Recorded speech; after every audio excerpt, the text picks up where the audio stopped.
So guys, आज के इस वीडियो में हम लोग देखने वाले हैं जो आपका रेलवे आरपीएफ का एग्जाम हुआ है 2 से 13 दिसंबर तक। टोटल आपके 15 शिफ्टों में एग्जाम लिया गया है। उसमें जितने भी जीके जीएस के रियल और ऑथेंटिक प्रश्न पूछे गए हैं उन सभी प्रश्नों को जो है इस वीडियो में डिस्कस करने वाले हैं।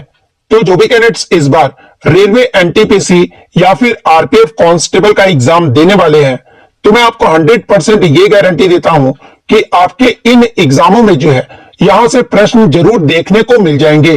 तो वीडियो को जो है लास्ट तक जरूर देखिएगा। और आपसे रिक्वेस्ट करता हूं, अभी तक आपने मेरे चैनल को अगर सब्सक्राइब नहीं किया है तो रेलवे आरपीएफ एग्जाम से रिलेटेड पर्पल की अपडेट के लिए जो है चैनल को सब्सक्राइब जरूर कर दीजिएगा। और बगल में ही आपको एक बेल आइकन यानी घंटी का निशान भी दिख रहा होगा, तो आप उसे भी जो है जरूर प्रेस कर दीजिएगा। तो चलिए वीडियो को स्टार्ट करते हैं। तो आपका पहला क्वेश्चन आया था कि प्रथम गोलमेज सम्मेलन ये जो है कब शुरू हुआ था। तो देखिए, मैं आपको बता दूं कि आपके 3 गोलमेज सम्मेलन जो वो किए गए थे, और जिसमें जो आपका पहला गोलमेज सम्मेलन है ना, ये आपका नवंबर 1930 से लेकर जो है जनवरी 1931 तक जो ये आपका हुआ था। तो नवंबर 1930 से लेकर जनवरी 1931 आपका यहाँ पे करेक्ट आंसर होगा। इसके अलावा मैं आपको बता दूं कि भारत से पहले गोलमेज सम्मेलन में जो है कुल 74 प्रतिनिधियों ने भी जो वो भाग लिया था। तो ये पॉइंट भी आप ध्यान में रखिएगा। इसके अलावा एग्जाम में प्रश्न पूछा जाता है कि प्रथम गोलमेज सम्मेलन में जो है आपके इसकी जो अध्यक्षता है ना, ये किसके द्वारा किया गया था। तो देखिए, इसकी जो अध्यक्षता है ना, ये ब्रिटिश प्रधानमंत्री रामसे मैकडॉनल्ड के द्वारा जो है इसकी अध्यक्षता जो वो किया गया था। वहीं अगर दूसरे गोलमेज सम्मेलन की बात कर ले तो देखिए, दूसरा जो गोलमेज सम्मेलन हुआ था ना, ये आपका 7 सितंबर 1931 से शुरू होकर जो है 1 दिसंबर 1931 तक जो है ये आपका दूसरा गोलमेज सम्मेलन जो वो आपका हुआ था। और तीनों ही जो आपके गोलमेज सम्मेलन है ना, ये आपके लंदन में आयोजित किए गए थे। इसके अलावा एग्जाम में यहां से एक प्रश्न पूछा जाता है कि भारतीय राष्ट्रीय कांग्रेस की तरफ से महात्मा गांधी जी जो है किस गोलमेज सम्मेलन में जो वो भाग लिए थे। तो देखिए, गांधी जी जो है ना, ये दूसरे गोलमेज सम्मेलन में जो वो भाग लिए थे। और गांधी जी के साथ कौन जो है भाग ली थी, तो ये आपका अगर महिला के बारे में पूछा जाए तो देखिए, गांधी जी के साथ जो है सरोजनी नायडू जो ये भाग ली थी। तो ये पॉइंट भी आप ध्यान में रखिएगा। वहीं अगर तीसरे गोलमेज सम्मेलन की बात कर ले तो देखिए, तीसरा जो गोलमेज सम्मेलन है ना, ये आपका 17 नवंबर 1932 लेकर जो है 24 दिसंबर 1932 तक जो है ये आपका तीसरा गोलमेज सम्मेलन जो वो आयोजित किया गया था। इसके अलावा एग्जाम में प्रश्न पूछा जाता है कि तीनों ही जो गोलमेज सम्मेलन हुए थे उस समय ब्रिटिश सम्राट कौन था। तो देखिए, उस समय जो ब्रिटिश सम्राट थे ना, ये आपके जॉर्ज पंचम थे। वहीं अगर ब्रिटिश प्रधानमंत्री अगर आपसे पूछा जाए तो देखिए, तीनों गोलमेज सम्मेलन में जो आपके ब्रिटिश प्रधानमंत्री थे ना, ये आपके रैमजे मैकडॉनल्ड थे। और एग्जाम में यहां से एक प्रश्न पूछा जाता है कि जो आपका पहला गोलमेज सम्मेलन हुआ था, इस दौरान जो है भारत के वासराय कौन थे। तो देखिए, पहले गोलमेज सम्मेलन के दौरान भारत के जो वासराय थे ना, ये आपके इरविन थे। वहीं अगर दूसरे और तीसरे गोलमेज सम्मेलन की बात कर ले तो देखिए, दूसरे और तीसरे गोलमेज सम्मेलन में जो भारत के वासराय थे ना, ये आपके लॉर्ड विलिंगन थे। सॉरी, इन्हें लॉर्ड कहना बंद कर दीजिए। विलिंगडन जो थे ना, ये आपके दूसरे और तीसरे गोलमेज सम्मेलन के दौरान जो है ये आपके भारत के वासराय थे। और ये जो आपके विलिंगडन थे, इनका जो कार्यकाल रहा था ये आपका 1931 से लेकर जो है ये आपका 1936 तक रहा था। और देखिए, इन्हीं के कार्यकाल के दौरान जो है 1935 का भारत सरकार अधिनियम भी जो वो पारित किया गया था। एग्जाम में यहां से भी प्रश्न पूछा जाता है कि जब 1935 का भारत सरकार अधिनियम पारित किया गया था उस समय भारत के वासराय कौन थे। तो ये आपके विलिंगडन थे। नेक्स्ट क्वेश्चन आपका यहाँ पर आता है कि दिल्ली सल्तनत में किसने अपनी राजधानी जो है ना, ये लाहौर से दिल्ली स्थानांतरित की थी। तो देखिए, दिल्ली सल्तनत के दौरान जो लाहौर से अपनी राजधानी दिल्ली जो स्थानांतरित है ना, ये इल्तुतमिश के द्वारा जो वो किया गया था। तो इल्तुतमिश आपका करेक्ट आंसर होगा। इसके अलावा बात कर ले इल्तुतमिश का शासनकाल ये कब से कब तक रहा था। तो ये आपका 1211 से लेकर जो है 1236 ईस्वी तक रहा था। और दिल्ली सल्तनत का अगर वास्तविक संस्थापक अगर आपसे पूछा जाए तो देखिए, दिल्ली सल्तनत का जो वास्तविक संस्थापक है ना, ये आपके इल्तुतमिश को ही जो वो माना जाता है। और इल्तुतमिश जो है ये आपका दिल्ली पर शासन करने वाला जो है ये पहला मुस्लिम शासक भी। इसके अलावा इल्तुतमिश के बारे में कुछ और अन्य खास बातें को जान लेते हैं जहां से एग्जाम में प्रश्न पूछे जाते हैं। जैसे कि इल्तुतमिश के द्वारा ही जो है ये आपके कुवत उल इस्लाम मस्जिद और कुतुब मीनार का निर्माण जो वो पूरा करवाया गया था। एग्जाम में प्रश्न बनता है कि कुतुब मीनार का जो निर्माण जो पूरा है ना, ये किसके द्वारा जो वो करवाया गया था, तो ये आपका इल्तुतमिश के द्वारा जो वो करवाया गया था। इसके अलावा इफ्तारी प्रणाली, इसकी भी जो शुरुआत है ना, ये आपका इल्तुतमिश के द्वारा ही जो वो किया गया था।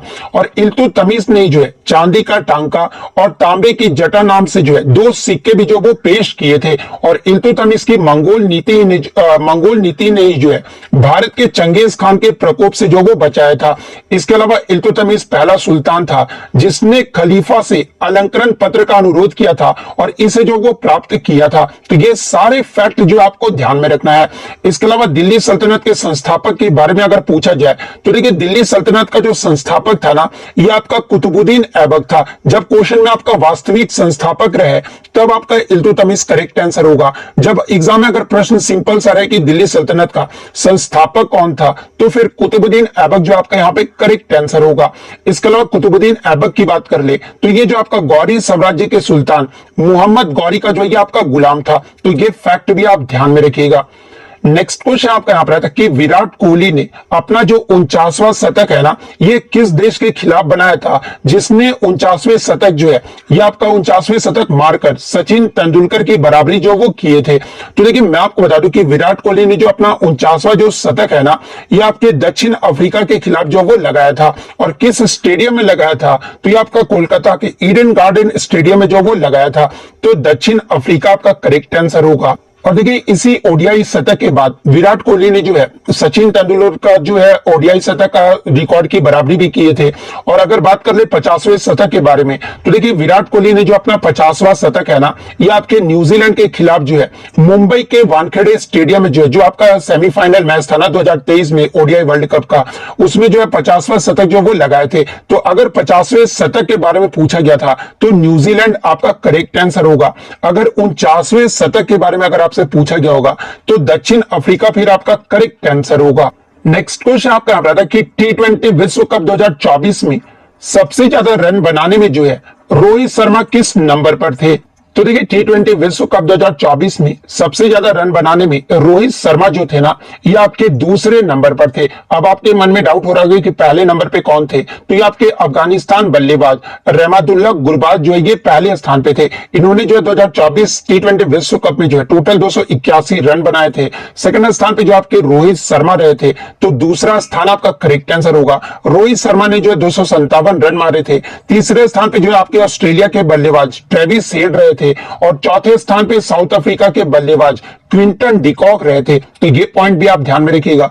अब देखिए, आपसे T20 विश्व कप 2024 के बारे में प्रश्न आ गया है, तो यहां से प्रश्न बनेगा कि T20 विश्व कप का जो फाइनल मैच है ना, ये किस स्टेडियम में खेला गया था और कब खेला गया था। तो देखिए, T20 विश्व कप का जो फाइनल मैच है ना, ये आपका 29 जून 2024 को जो है ये आपके बारबाडोस के कैसिंगटन ओवल स्टेडियम में जो ये आपका आयोजित किया गया था, जो कि आपका वेस्ट इंडीज देश में जो है ये आपका स्टेडियम है। और ये जो आपका फाइनल मैच जो है ये किन देशों के मध्य खेला गया था। तो देखिए, 2024 T20 विश्व कप का जो फाइनल मैच है ना, ये आपका दक्षिण अफ्रीका और भारत के मध्य जो वो खेला गया था, जिसमें भारत ने जो है फाइनल में साउथ अफ्रीका को जो है ये आपका 7 रन से हराकर जो है इसका दूसरा खिताब जो वो जीत लिया है। अब आपके मन में डाउट हो रहा होगा कि भारत जो है पहला T20 विश्व कप कब जीता था, तो ये आपका 2007 में ही जीता था, जो कि आपका पहला संस्करण था। और पहला जो संस्करण था 2007 का, ये कहां पर आयोजित किया गया था, तो ये आपका दक्षिण अफ्रीका में आयोजित किया गया था। इसके अलावा एग्जाम में यहां से एक प्रश्न पूछा जाता है कि T20 विश्व कप में भारत के पहले कप्तान कौन थे। तो देखिए, T20 में जो भारत के पहले कप्तान बनाए गए थे ना, ये आपके वीरेंद्र सहवाग जो वो बनाए गए थे। लेकिन जो आपका 2007 का जो T20 विश्व कप हुआ था, इसमें जो भारत की कप्तानी है ना, ये महेंद्र सिंह धोनी ने किया था। वहीं अगर बात कर ले 2024 T20 विश्व कप में भारत की कप्तानी जो ये किसने किया था, तो ये आपके रोहित शर्मा के द्वारा जो वो किया गया था। तो ये फैक्ट भी आपको ध्यान में रखना है। नेक्स्ट आपका यहां पर आया था कि कथा सरित सागर ये जो है किस भाषा में लिखा गया है। तो देखिए कथा सरित सागर पुस्तक की बात कर ले तो ये जो आपका ग्रंथ है ना ये संस्कृत भाषा में लिखा गया है और इसे जो है किसके द्वारा लिखा गया था तो ये आपके कश्मीर के शैव सोमदेव के द्वारा जो है कथा सरित सागर जो वो लिखा गया था। तो संस्कृत भाषा आपका करेक्ट आंसर होगा। इसके अलावा अगर सोमदेव की बात कर ले तो इन्हें जो है कश्मीर के राजा अनंत का दरबारी कवि भी जो वो माना जाता था। तो ये पॉइंट भी आप ध्यान में रखिएगा। नेक्स्ट क्वेश्चन आपका यहां पर आया था कि वैश्विक जलवायु सम्मेलन COP28 का जो आयोजन है ना ये कहां पर किया गया था। तो देखिए COP28 का जो आयोजन है ना ये आपका 2023 में जो है सऊदी अरब के दुबई में आयोजित किया गया था। तो दुबई आपका यहां पे करेक्ट आंसर होगा। इसके अलावा एग्जाम में यहां से एक प्रश्न पूछा जाता है कि जो आपका COP28 हुआ था इसकी जो अध्यक्ष है ना ये किसे नियुक्त किया गया था। तो देखिए इसके जो अध्यक्ष है ना ये आपके डॉक्टर सुल्तान अहमद अल जाबिर को जो वो आपका जो नियुक्त है वो किया गया था। और ये जो आपके डॉक्टर सुल्तान अहमद अल जाबिर थे ये कहां के रहने वाले हैं तो ये आपके संयुक्त अरब अमीरात के जो वो रहने वाले हैं। इसके अलावा कॉप की बात कर ले तो देखिए पहला जो आपका कॉप है ना ये कहां पर आयोजित किया गया था। तो देखिए पहला जो आपका कॉप है ये आपका 1995 में बर्लिन जर्मनी में आयोजित किया गया था। और एग्जाम में यहां से एक प्रश्न पूछा जाता है कि किस कॉप के दौरान जो है आपके क्योटो प्रोटोकॉल जो वो अपनाया गया था। तो देखिए COP3 के दौरान वर्ष 1997 में जो है आपके क्योटो प्रोटोकॉल जो वो अपनाया गया था। और पेरिस समझौते को कब अपनाया गया था तो देखिए मैं आपको बता दूं कि COP में जो है 12 दिसंबर 2015 को जो है ये आपका पेरिस समझौते को अपनाया गया था। तो ये सारे फैक्ट जो आपको ध्यान में रखना है। नेक्स्ट क्वेश्चन आपका यहां पर आया था कि इन इंडिया, सॉरी ये प्रश्न आपसे नहीं आया था, प्रश्न ये आया था कि संघ कार्यकारिणी का मुखिया कौन होता है। तो देखिए संघ कार्यकारिणी का मुखिया या फिर अध्यक्ष की बात कर ले तो ये जो आपका राष्ट्रपति होते हैं। तो राष्ट्रपति आपका यहाँ पे करेक्ट आंसर होगा। वहीं अगर आपसे एग्जाम में पूछा जाए कि भारत में राष्ट्र के वास्तविक कार्यकारी प्रमुख जो ये कौन होते हैं तो देखिए भारत में आपके दो प्रमुख होते हैं। आपको मैंने बता दिया कि संघ का जो आपका यूनियन का कौन होता है तो ये आपके राष्ट्रपति होते हैं। लेकिन अगर आपसे वास्तविक अगर कार्यकारी प्रमुख अगर आपसे पूछा जाए तो देखिए वास्तविक जो कार्यकारी प्रमुख होते हैं ना ये भारत के प्रधानमंत्री होते हैं। तो ये पॉइंट भी आप ध्यान में रखिएगा। और सभी वास्तविक शक्तियां और कार्यकारी निर्णय जो है इनके माध्यम से ही जो वो किए जाते हैं और वे मंत्रियों के परिषद के भी जो वो प्रमुख होते हैं। इसके अलावा राज्य सरकार में कार्यकारी प्रमुख के बारे में अगर पूछा जाए तो देखिए राज्य सरकार में जो कार्यकारी प्रमुख होते हैं ना ये आपके राज्यपाल होते हैं। तो ये फैक्ट भी आप ध्यान में रखिएगा। नेक्स्ट क्वेश्चन आपका रहा था कि the citizenship act of 1955 was amended in which year to grant Indian citizenship to certain foreign citizenship, यानी 1955 के नागरिकता अधिनियम में जो है कुछ विदेशी नागरिकों को भारतीय नागरिकता प्रदान करने के लिए किस वर्ष जो ये आपका संशोधित किया गया था। तो देखिए मैं आपको बता दूं कि भारत की संसद ने जो है साल 2019 में नागरिकता संशोधन अधिनियम जो वो पारित किया था। और इस अधिनियम के तहत जो है 31 दिसंबर 2014 से पहले पाकिस्तान, बांग्लादेश, अफगानिस्तान से भारत आए हिंदू, बौद्ध, सिख, जैन, पारसी और ईसाई समुदाय के लोगों को जो है भारतीय नागरिकता देने का प्रावधान जो वो किया गया था। तो वर्ष 2019 आपका करेक्ट आंसर होगा।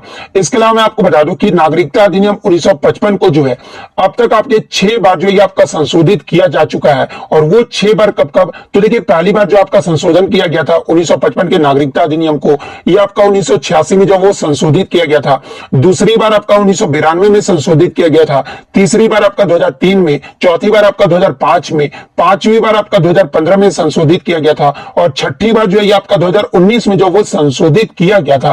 कुछ बच्चों ने बताया कि ऑप्शन में आपका 2019 नहीं दिया गया था, 2015 से पहले ही आपका दिया गया था। तो देखिए मैं आपको बता दूं कि अगर साल 1986 में अगर बात कर ले तो देखिए इस संशोधन के तहत जन्म में नागरिकता पाने के लिए जो है कम से कम एक माता पिता का भारत का नागरिक होना जरूरी जो है वो कर दिया गया था। वहीं अगर 2003 की बात कर ले तो देखिए 2003 में संशोधन के तहत जो है किसी व्यक्ति को नागरिकता तभी दी जाएगी जब उसके दोनों माता पिता या उनमें से कोई जो है एक भारतीय हो, तभी उन्हें जो है भारत की नागरिकता जो वो दी जाएगी। वहीं अगर वर्ष 2005 की बात कर ले तो देखिए इस संशोधन के तहत जो है धारा 7A को जो है एक नई धारा में बदला गया था और प्रवासी भारतीय नागरिक पंजीकरण नियमों को भी जो है इस अधिनियम के तहत जो है ये आपका अधिकृत जो है वो किया गया था। तो ये सारे फैक्ट जो आपको ध्यान में रखना है। नेक्स्ट क्वेश्चन आपका यहाँ पर आता है कि which state has the maximum length of roads in the NH report between 2016-17 यानी 2017 के आंकड़ों के अनुसार निम्नलिखित किस राज्य में जो है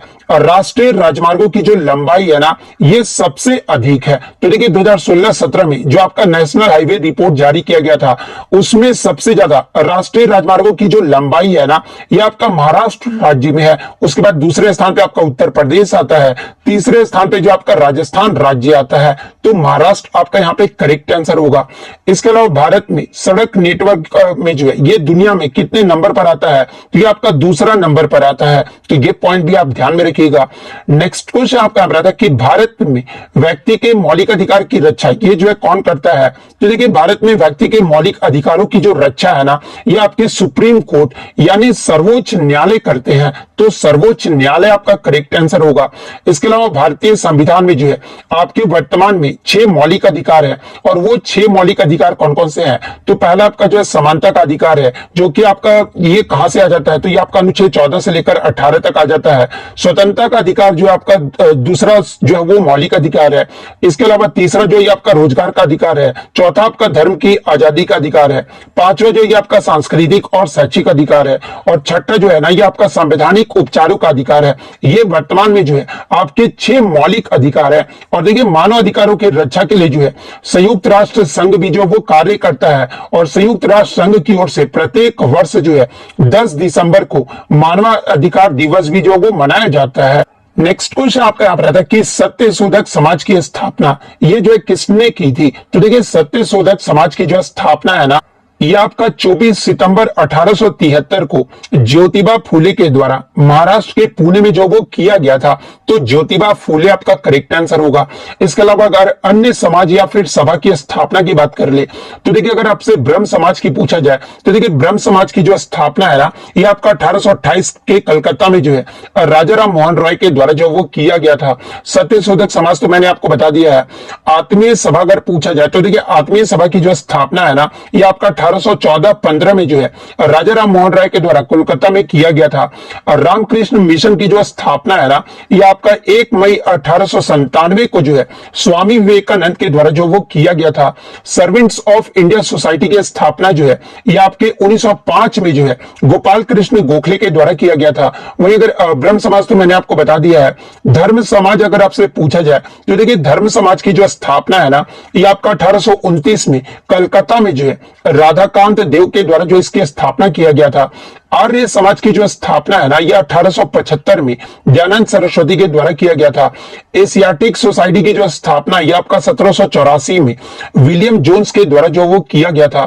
तत्वबोधनी सभा की जो स्थापना है ना यह आपके 1839 में देवेंद्रनाथ टैगोर के द्वारा किया गया था।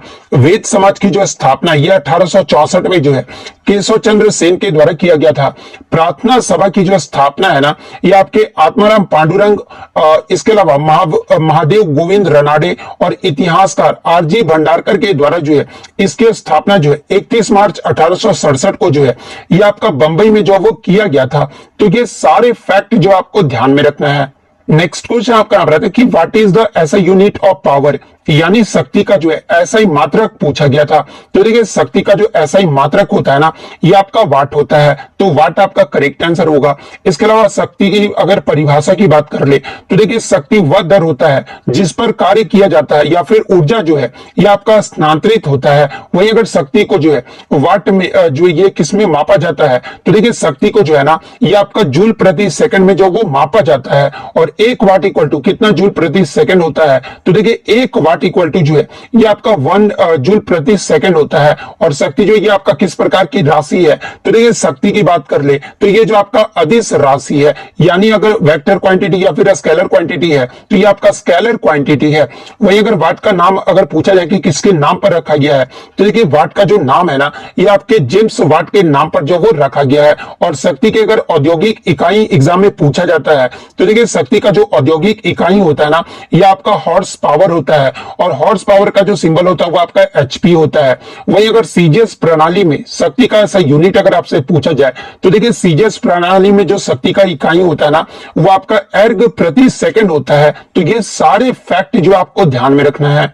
नेक्स्ट क्वेश्चन आपका यहाँ पर आता है कि शिक्षा के अधिकार से संबंधित कौन सा आपका संविधान संशोधन जो है ये कौन संबंधित है। तो देखिए शिक्षा के अधिकार से जो संबंधित जो आपका संविधान संशोधन है ना, ये आपका 86वां संविधान संशोधन है। और ये जो आपका 86वां संविधान संशोधन है ये आपका वर्ष 2002 में हुआ था। और इसी संविधान संशोधन के तहत जो है 6 से 14 वर्ष की आयु के सभी बच्चों को जो है मौलिक अधिकार के रूप में जो है आपका मुफ्त और अनिवार्य शिक्षा जो है ये प्रदान किया गया था। और इसी संशोधन के तहत जो है आपके अनुच्छेद 21A को भी जो वो आपका शामिल किया गया था।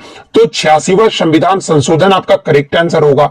और ये जो आपका 86वें संविधान संशोधन के तहत ही जो है आपके 11वें मौलिक कर्तव्य को भी जो वो जोड़ा गया था। इसके अलावा आपके राज्य के नीति निर्देशक सिद्धांत यानी डीपीएसपी के अनुच्छेद 45 में जो है इसमें आपका बदलाव भी किया गया था। और इस बदलाव के बाद 6 साल से कम उम्र के बच्चों के लिए जो है शिक्षा को आपका जो है डीपीएसपी जो वो बना दिया गया था। तो ये फैक्ट भी आपको ध्यान में रखना है। नेक्स्ट क्वेश्चन आपका यहाँ पर था कि भारतीय वायुसेना तरंग शक्ति नाम से बहुपक्षीय हवाई अभ्यास जो है राजस्थान के किस जगह पर किया था। तो देखिए भारतीय वायुसेना के द्वारा तरंग शक्ति नाम से जो बहुपक्षीय हवाई अभ्यास है ना, ये आपके राजस्थान के जोधपुर एयर बस स्टेशन पर जो वो किया गया था। तो जोधपुर आपका करेक्ट आंसर होगा। वहीं अगर आपसे भारत और अमेरिकी सेनाओं के बारे में अगर पूछा जाए तो देखिए ये जो आपका युद्ध अभ्यास होता है ये आपका भारत और अमेरिकी के सेनाओं के मध्य होता है। और ये जो आपका वर्ष 2024 में जो है ये आपके राजस्थान के बीकानेर जिले के जो है महाजन फील्ड फायरिंग रेंज में जो है इस युद्धाभ्यास का जो है जो वो शुरू किया गया था। और ये जो आपका अभ्यास है ना ये आपका 9 से 22 सितंबर 2024 तक जो वो चला था। और इस अभ्यास में भारत और अमेरिका की सेनाओं ने जो है दुश्मन के काल्पनिक ठिकानों पर भी जो वो हमला किया था। नेक्स्ट क्वेश्चन आपका यहाँ पर आया था कि 2011 की जनगणना के मुताबिक भारत के उत्तर पूर्वी राज्यों के किन राज्यों में जो है ये आपका सबसे ज्यादा शिक्षा में सुधार किया गया है। तो देखिए 2011 की जनगणना के मुताबिक भारत के उत्तर पूर्वी राज्यों में आपके मिजोरम राज्य में जो है सबसे ज्यादा शिक्षा में सुधार जो वो किया गया है। तो मिजोरम राज्य आपका करेक्ट आंसर होगा। लेकिन बच्चे ने बताया कि मिजोरम ऑप्शन में जो आपका नहीं दिया गया था तो फिर आपसे क्वेश्चन कुछ अलग पूछा गया होगा। क्वेश्चन ये पूछा गया होगा कि 2011 की जनगणना के बाद किसने अपनी साक्षरता दर में जो वो सुधार किया है। तो देखिए अगर साक्षरता दर के बारे में अगर लिटरेसी रेट के बारे में पूछा गया होगा तो देखिए 2011 की जनगणना के बाद उत्तर पूर्वी राज्यों में त्रिपुरा राज्य ने जो है अपनी साक्षरता दर में जो वो सबसे ज्यादा सुधार किया है। और 2011 में त्रिपुरा की जो साक्षरता दर रहा था ना ये आपका 87.75% रहा था।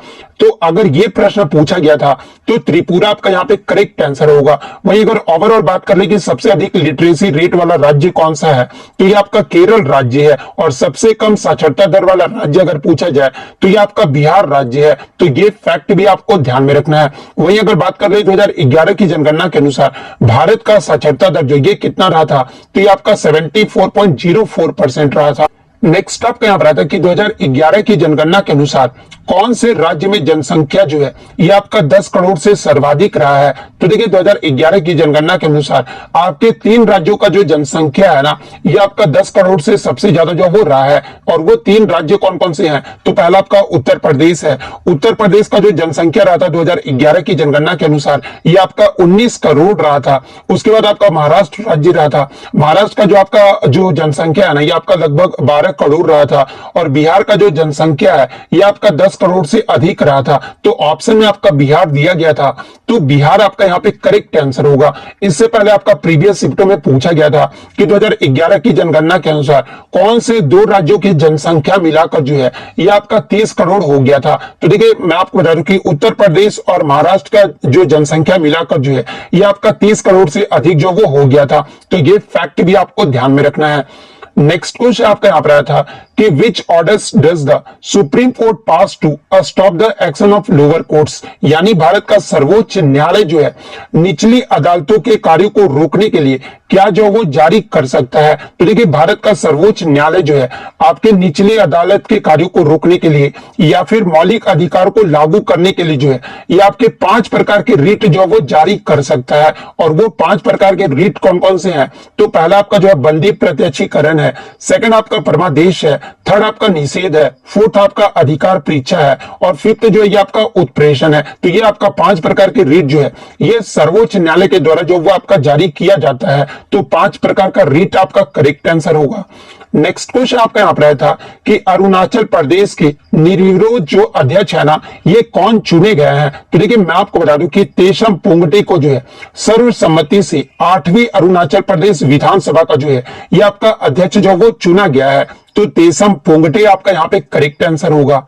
नेक्स्ट क्वेश्चन आपका यहाँ पर आया था कि जिब्रेलिन की जो खोज है ना ये कब हुआ था। तो देखिए जिब्रेलिन की जो खोज है ना ये आपका वर्ष 1926 में जो है जापान के वैज्ञानिक एलिची कुरोसावा के द्वारा जो है इसकी खोज जो है वो किया गया था।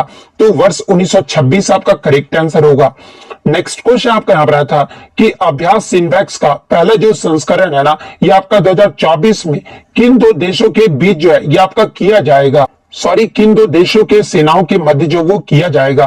तो देखिए अभ्यास सिन्वैक्स की बात कर ले तो ये आपका 2024 में जो है इसका पहला संस्करण जो वो किया जाएगा और ये आपका भारतीय सेना और कंबोडियाई सेना के मध्य जो है ये आपका अभ्यास जो वो शुरू किया जाएगा। और ये जो अभ्यास है ये कहां पर होगा, तो ये आपका भारत के जो है ये आपका पुणे में जो ये आपका शुरू होगा और ये कब से कब तक किया जाएगा, तो ये आपका 1 से 8 दिसंबर 2024 तक जो वो किया जाएगा।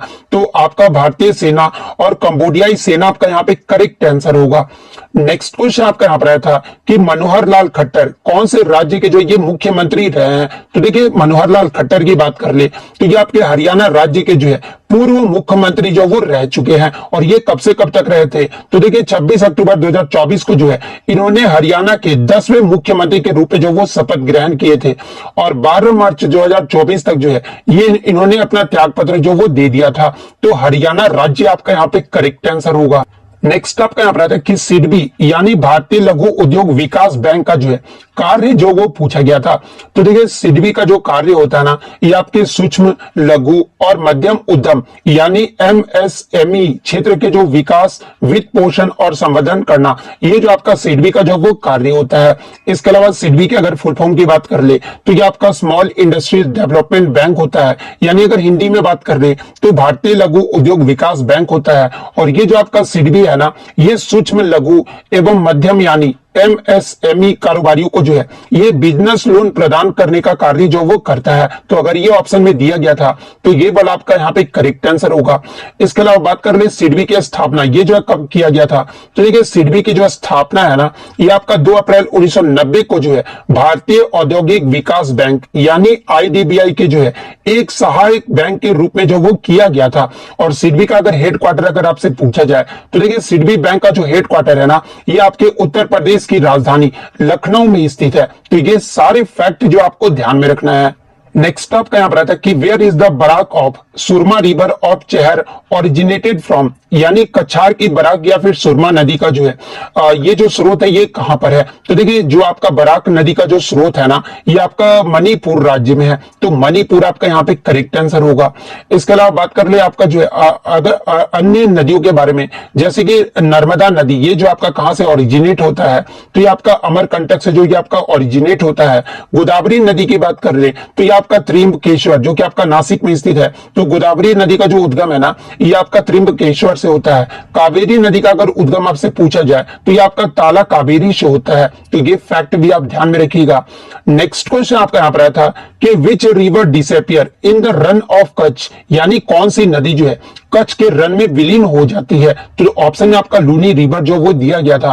तो देखिए ये जो आपका लूनी नदी है ना ये कच्छ के रन में जो ये आपका विलीन हो जाता है। तो लूनी रिवर आपका यहाँ पे करेक्ट आंसर होगा। और ये जो आपका लूनी नदी है ये कहां पर आपका ओरिजिनेट होता है। तो ये आपके अरावली रेंज जो कि आपका अजमेर और अजमेर में स्थित है। तो ये आपका अरावली रेंज से जो ये आपका ओरिजिनेट होता है ये नदी। और इसे जो आपका लूनी नदी को जो है ये आपका साल्ट रिवर भी जो वो कहा जाता है। और इसे साल्ट रिवर क्यों कहा जाता है, क्योंकि इसकी जो सैलिनिटी होती है ना वो आपका बहुत ज्यादा वो जो है वो हाई होता है, जिसके कारण इसे आपका साल्ट रिवर भी जो वो कहा जाता है। नेक्स्ट आपका यहाँ पर आता है कि who built Victoria memorial and which year. यहाँ पर सिर्फ वर्ष पूछा गया था, यानी विक्टोरिया मेमोरियल का जो निर्माण है ना, ये किस वर्ष में किया गया था। तो देखिए विक्टोरिया मेमोरियल का जो निर्माण है ना, ये आपका 1906 में जो ये आपका शुरू हुआ था, और ये जो आपका पूर्ण कब हुआ था, तो ये आपका 1921 में हुआ था। और किसके द्वारा इसका निर्माण करवाया गया था, तो ये आपके ब्रिटिश के दौरान जो इसका निर्माण जो वो करवाया गया था। और ये जो आपका विक्टोरिया मेमोरियल है ना, ये आपका कोलकाता में स्थित है। तो 1906 से 1921 आपका करेक्ट आंसर होगा। नेक्स्ट क्वेश्चन आपका यहाँ पर आया था कि कौन सा दर्रा जो है उत्तराखंड में नहीं है। तो ऑप्शन में आपका नाथुला दर्रा दिया गया था। तो देखिए ये जो आपका नाथुला दर्रा है ना, ये आपका सिक्किम राज्य में है, ना कि उत्तराखंड राज्य में है। तो नाथुला दर्रा आपका करेक्ट आंसर होगा। इसके अलावा अगर अन्य दर्रे की बात कर ले, तो देखिए अघिल दर्रे के बारे में अगर आपसे पूछा जाए, तो देखिए ये जो आपका अघिल दर्रा है ना, ये आपका लद्दाख में स्थित है। सिपकीला दर्रे के बारे में पूछा जाए तो ये आपका हिमाचल प्रदेश में स्थित है। डीपर दर्रे के बारे में अगर पूछा जाए तो देखिए ये जो आपका डीपर पास है ना, ये आपका अरुणाचल प्रदेश में स्थित है। जालिपाला दर्रे के बारे में पूछा जाए तो देखिए जलेपला जो दर्रा है ना, ये आपका सिक्किम राज्य में स्थित है। तो ये सारे फैक्ट जो आपको ध्यान में रखना है। आया था कि according to the 2011 census which state had the lowest literacy rate in India, यानी 2011 की जनगणना के अनुसार सबसे कम साक्षरता दर वाला जो है राज्य कौन सा है। जहां पे ऑप्शन में आपका बिहार जो वो नहीं दिया गया था, आपके ऑप्शन में जो आपका हरियाणा, उत्तराखंड, इसके अलावा अरुणाचल प्रदेश और मेघालय, ये चार ऑप्शन जो है आपके दिए गए थे। तो देखिए मैं आपको बता दूं कि 2011 की जनगणना के अनुसार सबसे कम साक्षरता दर वाला जो राज्य है ना, ये आपका बिहार राज्य है। बिहार राज्य का जो लिटरेसी रेट रहा था, ये आपका 61.8% रहा था। जहां पर पुरुष साक्षरता दर जो है बिहार का, ये आपका 71.20% रहा था। और महिला साक्षरता दर जो है ये आपका 51.50% रहा था। लेकिन ऑप्शन में आपका बिहार नहीं दिया गया था। तो देखिए बिहार के बाद सबसे कम साक्षरता दर वाला जो राज्य है ना, ये आपका अरुणाचल प्रदेश है। और अरुणाचल प्रदेश का जो आपका लिटरेसी रेट है ना, ये ऑलमोस्ट आपका 66.8% रहा था। तो अरुणाचल प्रदेश आपका यहाँ पे करेक्ट आंसर होगा। इसके बाद आपका सबसे कम, अरुणाचल प्रदेश के बाद जो है सबसे कम जो साक्षरता दर वाला राज्य रहा था ना, ये आपका राजस्थान राज्य रहा था। राजस्थान राज्य का जो लिटरेसी रेट है ना, ये आपका 67.1% रहा था। तो ये फैक्ट भी आप ध्यान में रखिएगा। तो ऑप्शन के अकॉर्डिंग जो है अरुणाचल प्रदेश आपका करेक्ट आंसर होगा। इसके अलावा 2011 की जनगणना से जो आपके लगातार प्रश्न पूछे जा रहे हैं, तो देखिए 2011 की जनगणना में भारत का जो कुल साक्षरता दर रहा था ना, ये आपका 74.04% रहा था। जिसमें अगर पुरुष की साक्षरता दर की बात कर ले तो ये आपका 82.14% रहा था। महिलाओं की जो साक्षरता दर है ना, ये आपका 65.46% रहा था। और सबसे अधिक साक्षरता दर वाला राज्य अगर पूछा जाए तो ये आपका केरल का रहा था। केरल का जो लिटरेसी रेट है ना, ये आपका 93.91% रहा था। उसके बाद आपका लक्षद्वीप का रहा था। अगर यूटी में पूछा जाए कि सबसे अधिक जो आपका साक्षरता दर है ना, ये किस केंद्र शासित प्रदेश का रहा था, तो ये आपका लक्षद्वीप का रहा था। ये आपका 92.28% रहा था। और तीसरे स्थान पे जो ये आपका मिजोरम राज्य रहा था। मिजोरम राज्य का जो साक्षरता दर है ना, ये आपका 91.58% रहा था। तो ये सारे फैक्ट जो आपको ध्यान में रखना है। इसके अलावा 2011 की जनगणना की बात कर ले तो ये जो आपका 15वीं जनगणना था। और स्वतंत्र भारत का जो है ये आपका 7वीं जनगणना था। और इसका आपका जो क्या रहा था, तो हमारी जनगणना हमारा भविष्य जो है, ये आपका 2011 की जनगणना का जो है ये आपका आदर्श वाक्य रहा था। नेक्स्ट क्वेश्चन आपका यहाँ पर रहा था कि to safeguard public property and the abjure violence is fundamental duties which contained in article of the Indian Constitution, यानी सार्वजनिक संपत्ति की रक्षा करना और हिंसा का त्याग करना एक मौलिक कर्तव्य है जो भारतीय संविधान के किस अनुच्छेद में जो ये आपका निहित है। तो देखिए सार्वजनिक संपत्ति की रक्षा करना और हिंसा का त्याग करना, ये जो आपका अनुच्छेद 51A के जो है क्लोज आई में जो ये आपका कहा गया है, तो अनुच्छेद 51A का क्लोज आई आपका यहाँ पे करेक्ट आंसर होगा।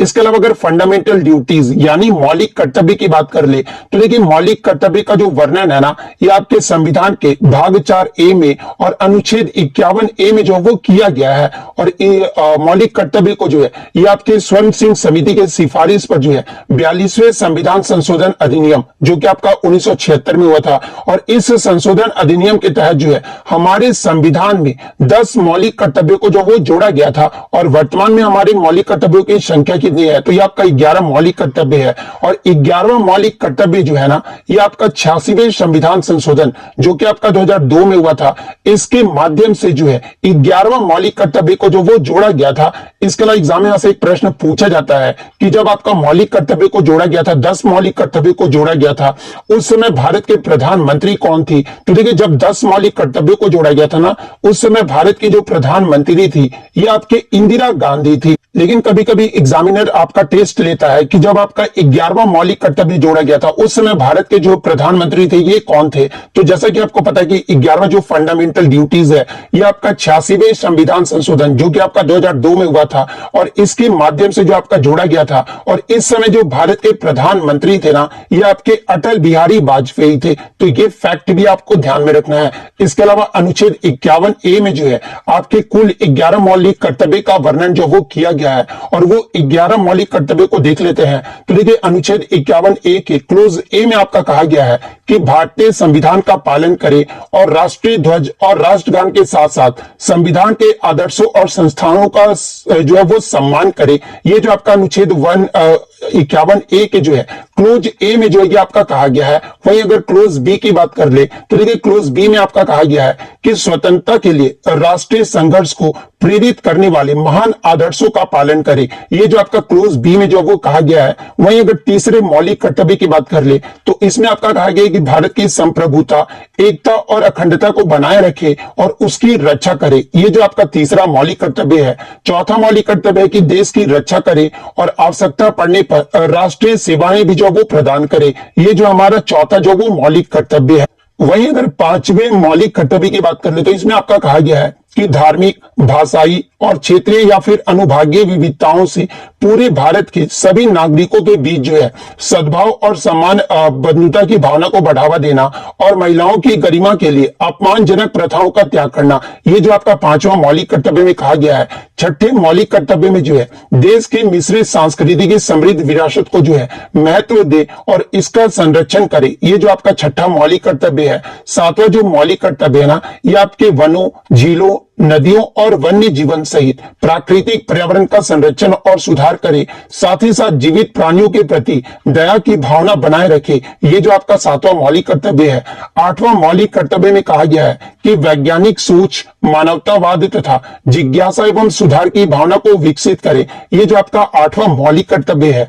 नौवां जो मौलिक कर्तव्य है ना, ये आपका सार्वजनिक संपत्ति की रक्षा करे और हिंसा से दूर रहे। ये जो आपका नौवां मौलिक कर्तव्य है। 10वां जो मौलिक कर्तव्य है ना, ये आपका व्यक्तिगत और सामूहिक गतिविधियों के सभी क्षेत्रों में उत्कृष्टता की दिशा में प्रयास करें ताकि राष्ट्र जो है लगातार प्रयास और उपलब्धि के उच्च स्तर तक जो है ये आपका पहुंच सके। ये जो आपका 10वां मौलिक कर्तव्य है। और ये आपका लास्ट 11वां मौलिक कर्तव्य है ना, ये आपका कहा गया इसमें कि 6 से 14 वर्ष की आयु के बीच बच्चे या फिर प्रतिपालय को शिक्षा के अवसर प्रदान करे। ये जो आपका 11 मौलिक कर्तव्य है। तो ये सारे मौलिक कर्तव्य को जो है आपको ध्यान में रखना है। नेक्स्ट क्वेश्चन आपका यहां पर आया था, ओणम भारत के किस राज्य में जो है मनाया जाने वाला एक त्योहार है? तो देखिए, अगर ओणम की बात कर ले तो ये जो आपका केरल राज्य में जो है इस त्योहार को जो वो मनाया जाता है, तो केरल आपका करेक्ट आंसर होगा। और देखिए, ये जो आपका ओणम त्योहार है ना, इसे खास तौर पर जो है मलयाली समुदाय के द्वारा जो है इस त्योहार को मनाया जाता है। और किसके याद में जो ये मनाया जाता है? तो देखिए, ये जो त्योहार है ना, ये राजा महाबली की पौराणिक वापसी की याद में जो है इस त्योहार को जो वो मनाया जाता है। और ये जो आपका ओणम जो त्योहार है ना, ये कितने दिनों तक मनाया जाता है? तो ये आपका 10 दिनों तक जो वो चलता है। तो ये पॉइंट भी आप ध्यान में रखिएगा। इसके लिए एग्जाम में यहां से एक प्रश्न पूछा जाता है कि केरल में मकर संक्रांति के दौरान कौन सा एक वार्षिक उत्सव जो ये आपका मनाया जाता है?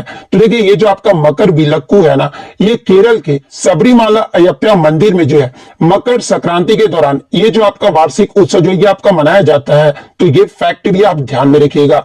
नेक्स्ट क्वेश्चन आपका यहां पर था कि who is the father of the Carnatic music, यानी कर्नाटक संगीत के जो है पितामह के रूप में ये जो है किसे जाना जाता है? तो देखिए कर्नाटक संगीत के पिता के रूप में जो है ये पुरंदर दास को जो वो जाना जाता है। तो पुरंदर दास आपका करेक्ट आंसर होगा। इसके अलावा अगर पुरंदर दास की बात कर ले तो ये जो आपके भगवान कृष्ण के भक्त थे, वैष्णव कवि, संत और समाज सुधारक भी थे। इसके अलावा एग्जाम में यहां से एक प्रश्न पूछा जाता है कि कर्नाटक संगीत की त्रिमूर्ति जो ये किसे माना जाता है? तो देखिए कर्नाटक संगीत के जो त्रिमूर्ति है ना, ये आपके त्यागराज, इसके अलावा श्यामा शास्त्री और मुथुस्वामी दीक्षित को जो है ये आपके कर्नाटक संगीत का त्रिमूर्ति जो है वो माना जाता है। तो ये फैक्ट भी आप ध्यान में रखिएगा।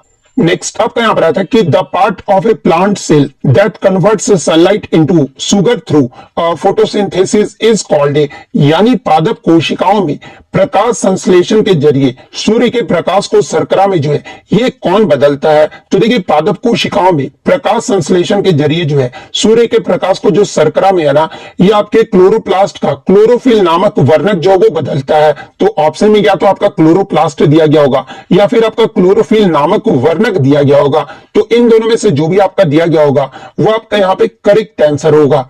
नेक्स्ट क्वेश्चन आपका यहाँ पर आया था कि the pattern of branches and leaves to which they are attached is called, यानी शाखाओं और पत्तियों के पैटर्न जिसमें वे जुड़े होते हैं उन्हें जो है ये क्या कहा जाता है? तो देखिए शाखाओं और पत्तियों के पैटर्न जिनमें वे जुड़े होते हैं ना, इसे जो आपका फिलोटॉक्सी या फिर वर्ण विन्यास जो वो कहा जाता है। तो फिलोटैक्सी या पर्ण विन्यास, इन दोनों में से जो भी ऑप्शन में दिया गया होगा वो आपका यहाँ पे करेक्ट आंसर होगा।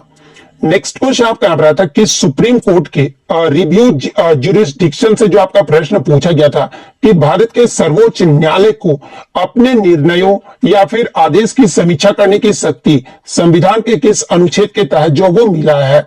तो देखिए भारतीय संविधान के अनुच्छेद 137 के तहत जो है सर्वोच्च न्यायालय को अपने निर्णयों या फिर आदेशों की समीक्षा करने की शक्ति जो है वो प्रदान की गई है। तो अनुच्छेद 137 आपका करेक्ट आंसर होगा। और देखिए इस शक्ति के तहत जो है सर्वोच्च न्यायालय को अपने निर्णयों की समीक्षा करने का अधिकार प्राप्त है। अगर सर्वोच्च न्यायालय को लगता है कि उसके किसी निर्णय में किसी पक्ष का न्याय नहीं मिला है तो वह उस पर फिर से जो वो विचार कर सकता है और उसमें आपका समय रहते ही जो है ये बदलाव जो वो कर सकते हैं। इसके अलावा समीक्षा याचिका जो है उस निर्णय या फिर आदेश से 30 दिनों के अंदर दायर की जानी चाहिए जिसकी समीक्षा की मांग जो वो की गई है। इसके अलावा सर्वोच्च न्यायालय की समीक्षा शक्ति जो है अनुच्छेद 145 के तहत सर्वोच्च न्यायालय द्वारा बनाए गए नियमों और संसद द्वारा बनाए गए कानूनों के प्रावधानों के जो ये अधीन है। तो ये पॉइंट भी आप ध्यान में रखिएगा।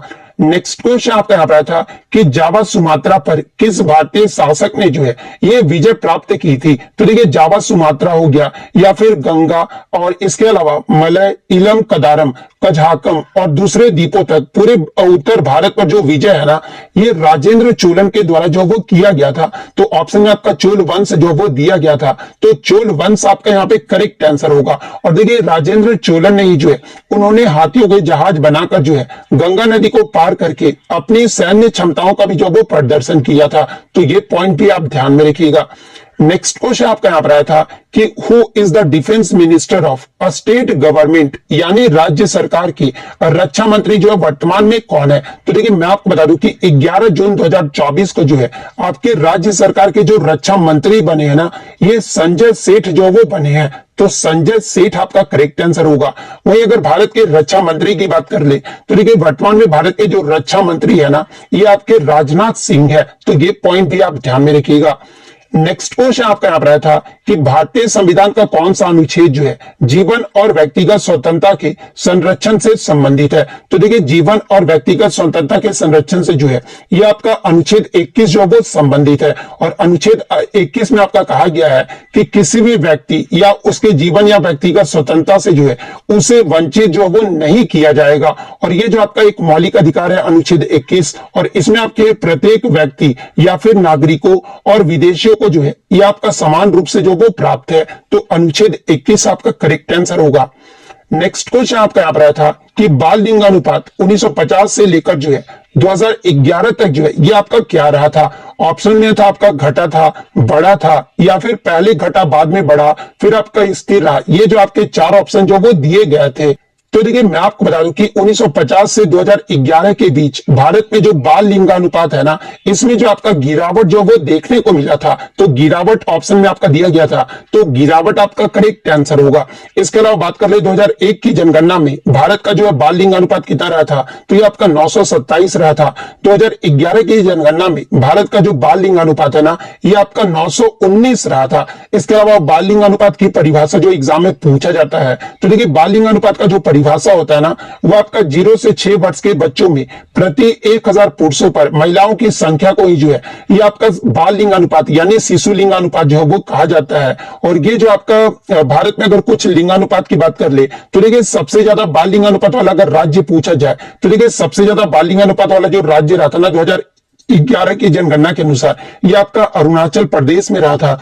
अरुणाचल प्रदेश का जो बाल लिंगानुपात है ये आपका 972 रहा था। और सबसे कम बाल लिंगानुपात वाला जो राज्य रहा था ना, ये आपका हरियाणा राज्य रहा था। हरियाणा राज्य का जो बाल लिंगानुपात है ये आपका 834 रहा था। और केंद्र शासित प्रदेश में सबसे ज्यादा बाल लिंगानुपात जो है ये आपका अंडमान और निकोबार द्वीप समूह का रहा था, जहां पर आपका 968 जो है आपका बाल लिंगानुपात रहा था। वहीं अगर सबसे कम आपका बाल लिंगानुपात वाला केंद्र शासित प्रदेश अगर पूछा जाए, तो ये आपका दिल्ली का रहा था। दिल्ली में जो बाल लिंगानुपात है ना, ये आपका 871 रहा था। तो ये सारे फैक्ट जो आपको ध्यान में रखना है। नेक्स्ट क्वेश्चन आपका यहां पर आया था कि अगर किसी गोले का व्यास 8 सेंटीमीटर है, तो उसका कुल पृष्ठीय क्षेत्रफल जो वो क्या होगा। और ये जो आपका मैथ से जो वो प्रश्न पूछा गया था, तो देखिए मैं आपको बता दूं कि कुल पृष्ठीय क्षेत्रफल का जो आपका फॉर्मूला होता है ना, यानी गोले का जो पृष्ठीय क्षेत्रफल का जो फॉर्मूला होता है, ये आपका 4πr² होता है। और इस फॉर्मूले पे वैल्यू पुट करके जो है आप इजिली जो इसका सॉल्यूशन जो वो कर सकते थे। नेक्स्ट क्वेश्चन आपका आ रहा था कि विच of the following is not a vertebrate, जहां पे ऑप्शन में आपका एप्स, मैमल्स, रेप्टाइल्स जो वो दिया गया था, इनमें कौन सा जो है ये आपके कशेरुक जो है, इनमें से कौन सा जो है ये आपका कशेरुक नहीं है। तो देखिए अगर कशेरुक की बात कर ले, तो ये जो आपके एक आंतरिक रीढ़ या फिर रीढ़ की हड्डी वाले जानवर होते हैं। और इनमें आपका वर्टिब्रेट्स में जो है कौन कौन शामिल होता है, तो देखिए वर्टिब्रेट्स में जो है ये आपका मैमल्स आ जाते हैं, एप्स आ जाते हैं, बर्ड्स आ जाते हैं, फिश आ जाते हैं, एम्फीबियंस आ जाते हैं और रेप्टाइल्स आ जाते हैं। तो ऑप्शन में आपका मैमल्स, एप्स और रेप्टाइल जो वो दिया गया था, तो ये तीनों तो ऑप्शन में आपका आंसर जो वो नहीं होगा, क्योंकि यहाँ पे नॉट ए वर्टिब्रेट्स पूछा गया था। तो इसके अलावा जो चौथा ऑप्शन होगा ना, वही आपका यहाँ पे जो वो करेक्ट आंसर होगा। या फिर अगर ऑप्शन में आपका स्नेल्स दिया गया होगा यानी घोंगे दिया गया होगा, तो देखिए स्नेल्स जो होते हैं ना, ये आपके कशेरुक नहीं होते हैं। ये जो होते हैं ना, ये आपके इनवर्टिब्रेट्स होते हैं। तो अगर ये ऑप्शन में दिया गया था, तो ये आपका करेक्ट आंसर होगा। नेक्स्ट क्वेश्चन आपका रहा था कि इनमें से कौन सा उपन्यास जो है अमृता प्रीतम के द्वारा जो वो लिखा गया है, जहां पे ऑप्शन में आपका जो है पिंजर जो वो दिया गया था। तो देखिए ये जो आपका पिंजर नामक जो उपन्यास है ना, ये अमृता प्रीतम के द्वारा जो वो लिखा गया है। तो पिंजर आपका करेक्ट आंसर होगा। इसके अलावा अमृता प्रीतम के द्वारा लिखे गए कुछ अगर अन्य उपन्यास की बात कर ले, तो देखिए 5 बरस लंबी सड़क, इसके अलावा अदालत, कोरे कागज, 49 दिन, सागर और सीतियां, ये सभी जो उपन्यास है ना, ये आपके अमृता प्रीतम के द्वारा जो वो लिखे गए हैं। तो ये पॉइंट भी आप ध्यान में रखिएगा। इसके अलावा अमृता प्रीतम के अगर ऑटोबायोग्राफी की बात कर ले, कौन सी आत्मकथा है, तो ये जो आपका रसीदी टिकट है ना, ये अमृता प्रीतम की जो है प्रसिद्ध आत्मकथा है। तो ये फैक्ट भी आप ध्यान में रखिएगा। नेक्स्ट आपका यहाँ पर आया था कि पीटी द्वीप पक्षी अभ्यारण्य, ये जो है कहां पर स्थित है। तो देखिए पीटी द्वीप पक्षी अभ्यारण्य को ही जो है ये आपका पक्षी पीटी के नाम से भी जो वो जाना जाता है। और ये जो आपका लक्षद्वीप में स्थित है, तो लक्षद्वीप आपका करेक्ट आंसर होगा। नेक्स्ट क्वेश्चन आपका यहाँ पर आया था कि select the qualification necessary for the appointment of the chief justice of India, यानी भारत के मुख्य न्यायाधीश की जो नियुक्ति के लिए जो है जरूरी योग्यताएं कौन कौन सी है। तो देखिए भारत में मुख्य न्यायाधीश की नियुक्ति के लिए जो आपका जरूरी जो क्वालिफिकेशन है ना, सबसे पहले तो आपका मुख्य न्यायाधीश बनने वाले व्यक्ति को जो है भारत का नागरिक होना अनिवार्य है।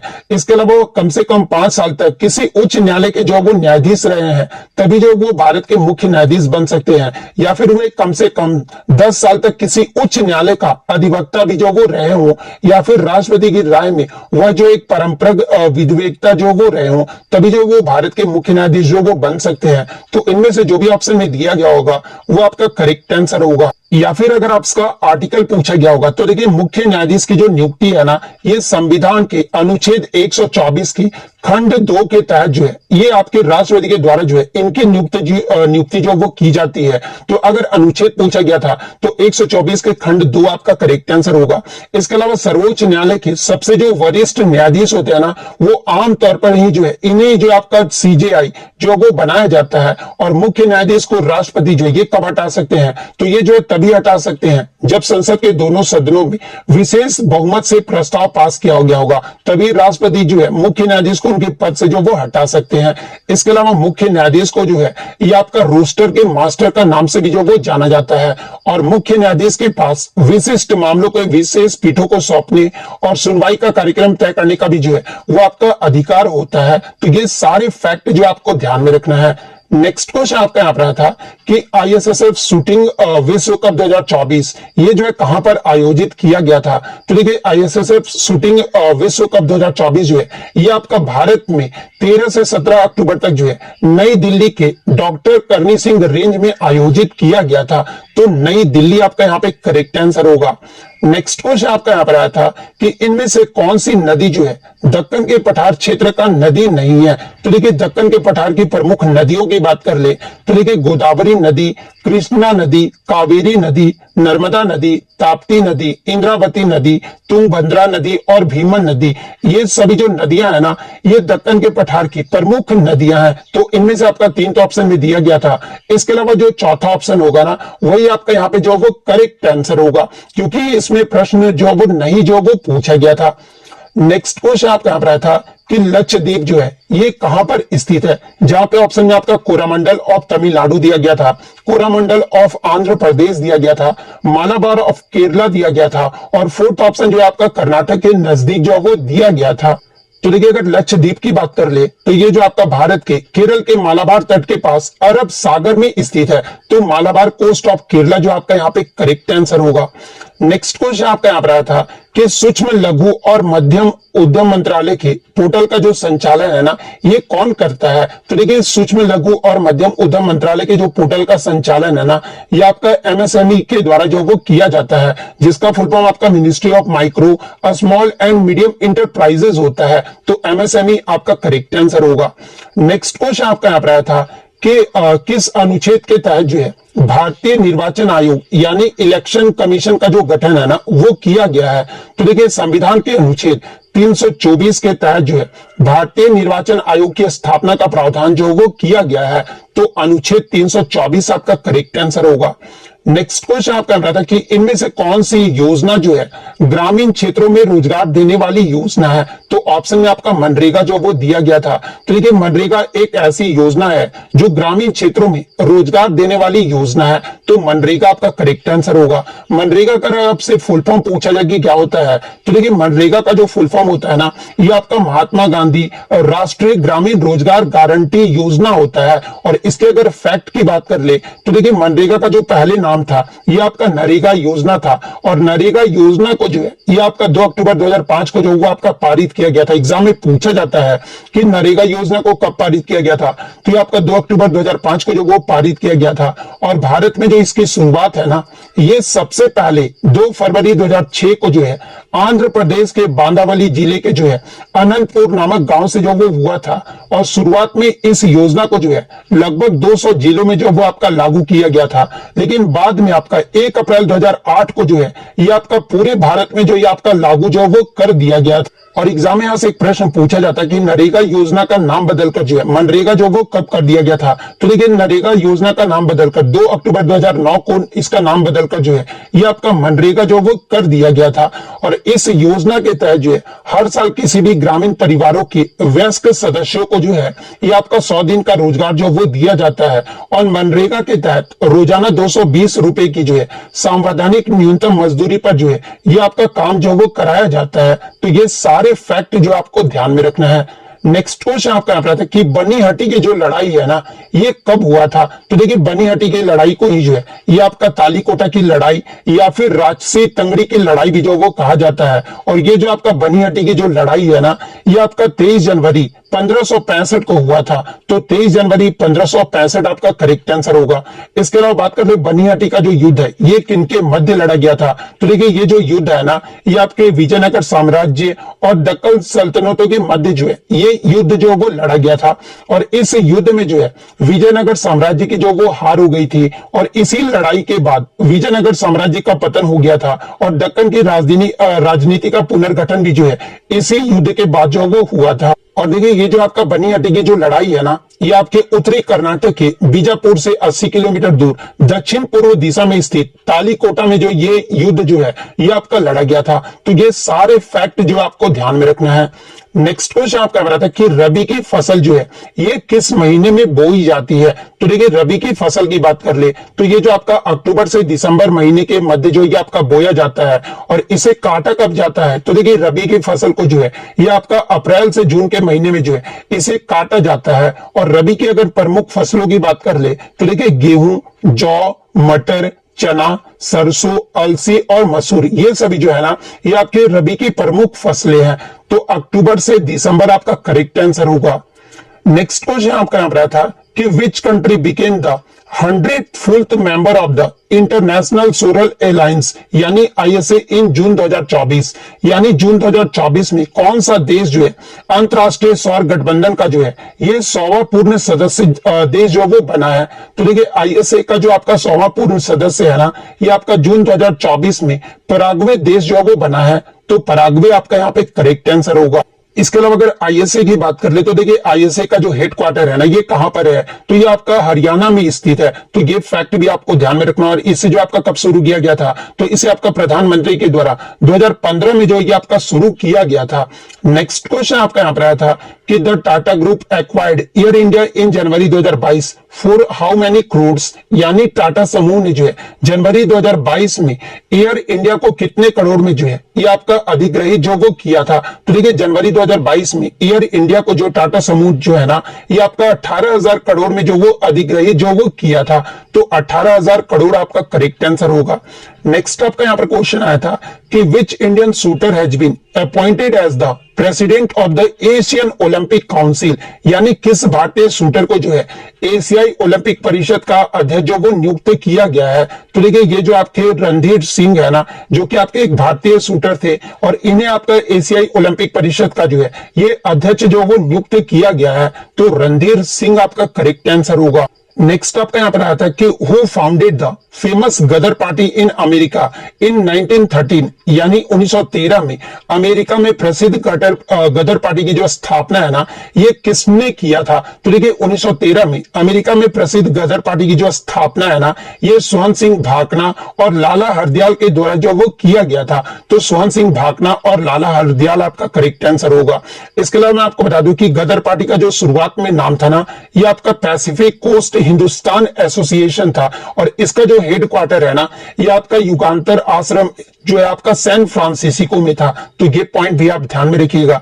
नेक्स्ट आपका क्वेश्चन यहां पर आया था कि what is the age of retirement of a जज ऑफ द सुप्रीम कोर्ट। यानी सुप्रीम कोर्ट के न्यायाधीश की सेवानिवृत्ति की आयु जो वो क्या होती है। तो देखिए सुप्रीम कोर्ट के न्यायाधीशों की जो सेवानिवृत्ति की आयु है ना ये आपका 65 वर्ष होता है। तो 65 वर्ष आपका करेक्ट आंसर होगा। नेक्स्ट क्वेश्चन आपका यहाँ पर कि प्रार्थना समाज के संस्थापक कौन थे। हालांकि आपका क्वेश्चन इतना इजीली नहीं आया था, इसे थोड़ा घुमा के पूछा गया था, लेकिन मैं आपको बता दूं कि प्रार्थना समाज की जो स्थापना है ना ये आपका 1867 में आत्माराम पांडुरंग के द्वारा जो वो किया गया था। इसके अलावा अगर बात कर ले आर्य समाज के संस्थापक के बारे में पूछा जाए तो देखिए आर्य समाज की जो स्थापना है ना ये 1875 में स्वामी दयानंद सरस्वती के द्वारा किया गया था। ब्रह्म समाज की जो स्थापना ये आपका 1828 में राजा राम मोहन रॉय के द्वारा किया गया था। रामकृष्ण मिशन की जो स्थापना है ना ये 1897 में स्वामी विवेकानंद के द्वारा जो वो किया गया था। तो ये पॉइंट भी आप ध्यान में रखिएगा। नेक्स्ट क्वेश्चन आपका यहाँ पर आया था कि किसी उदासीन विलयन का पीएच मान जो है ये क्या होता है। तो देखिए किसी भी उदासीन विलयन यानी न्यूट्रल का जो पीएच मान है ना ये आपका 7 होता है। तो 7 आपका यहाँ पे करेक्ट आंसर होगा। इसके अलावा बात कर ले पीएच स्केल होता क्या है। तो देखिए पीएच स्केल वह पैमाना होता है जो किसी पदार्थ की अम्लीयता या क्षारीयता को उसके विलयन में हाइड्रोजन आयनों की सांद्रता के आधार पर जो है इसे व्यक्त जो वो किया जाता है। और पीएच स्केल की अगर खोज की बात कर ले तो देखिए पीएच स्केल की जो खोज है ना ये आपके सोरेनसन के द्वारा जो वो किया गया था। और पीएच स्केल का जो रेंज होता है ना ये आपका 0 से लेकर 14 तक होता है। और पीएच स्केल अगर आपका 7 से नीचे होता है तो इसे जो आपका अम्लीय यानी एसिडिक नेचर का जो वो कहा जाता है। वहीं अगर आपका पीएच स्केल 7 से ऊपर होता है ना तो इसे जो आपका बेसिक यानी आपका क्षारीय जो वो कहा जाता है। और अगर आपका 7 रहता है पीएच स्केल तो इसे जो आपका उदासीन यानी न्यूट्रल जो वो कहा जाता है। तो ये फैक्ट भी आप ध्यान में रखिएगा। और शुद्ध पानी का जो पीएच मान होता है ना ये आपका 7 होता है। तो ये पॉइंट भी आप ध्यान में रखिएगा।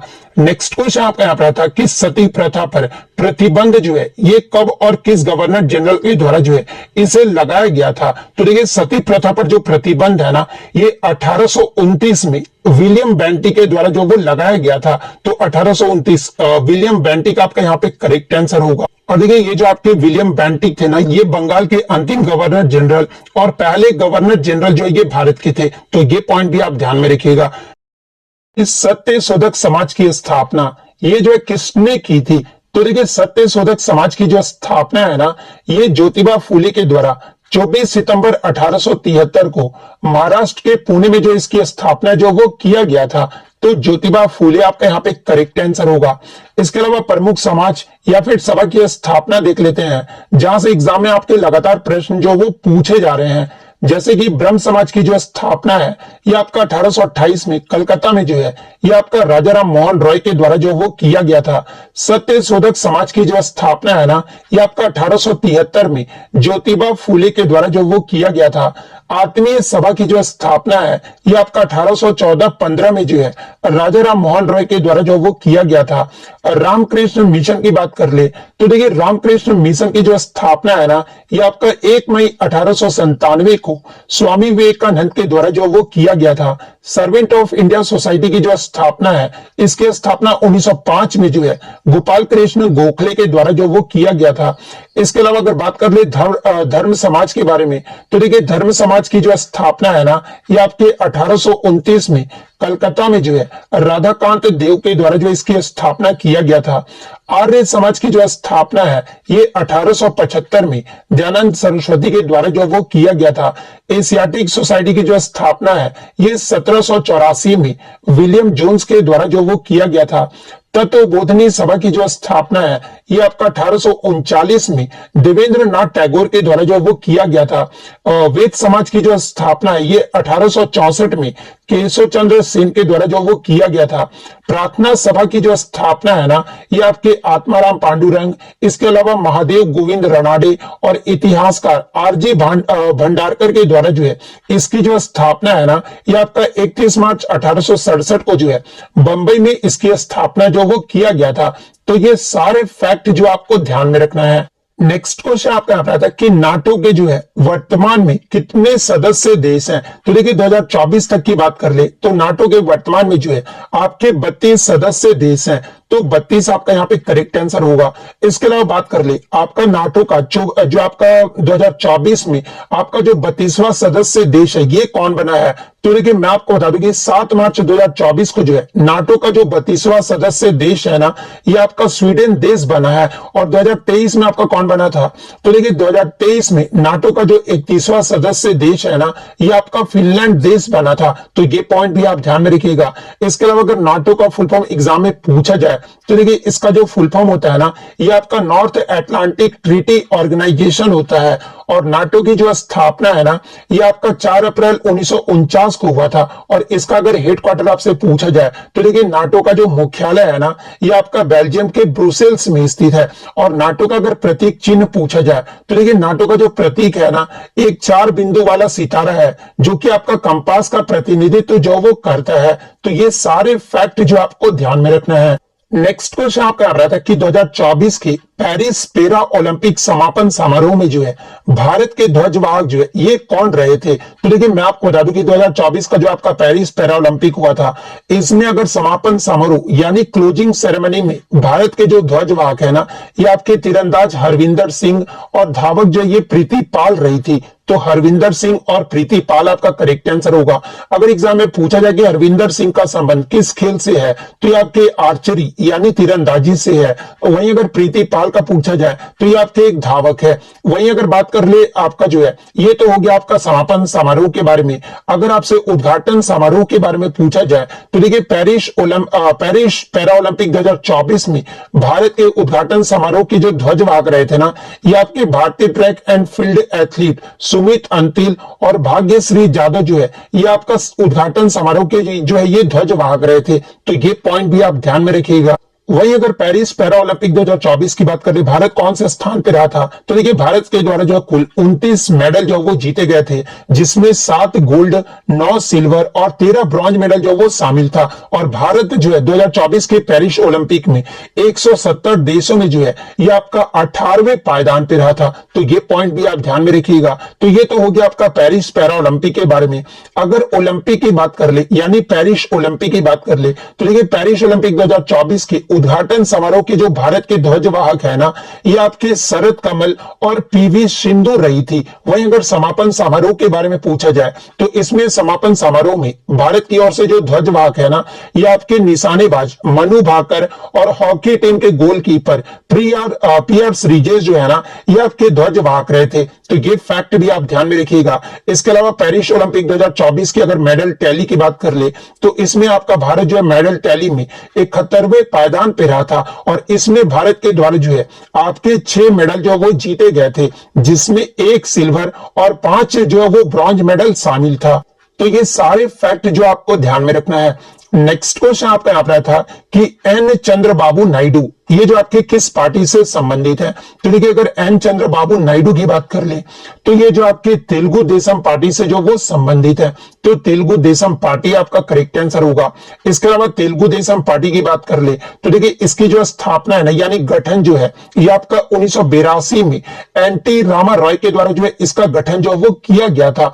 इसके अलावा एन चंद्रबाबू नायडू की बात कर ले तो वर्तमान में जो ये आपके आंध्र प्रदेश के जो ये आपके मुख्यमंत्री है और ये जो आपके तेलुगु राज्यों के राजनीतिक इतिहास में सबसे लंबे समय तक मुख्यमंत्री रहने का रिकॉर्ड भी जो है इन्हीं के नाम है। तो ये पॉइंट भी आप ध्यान में रखिएगा।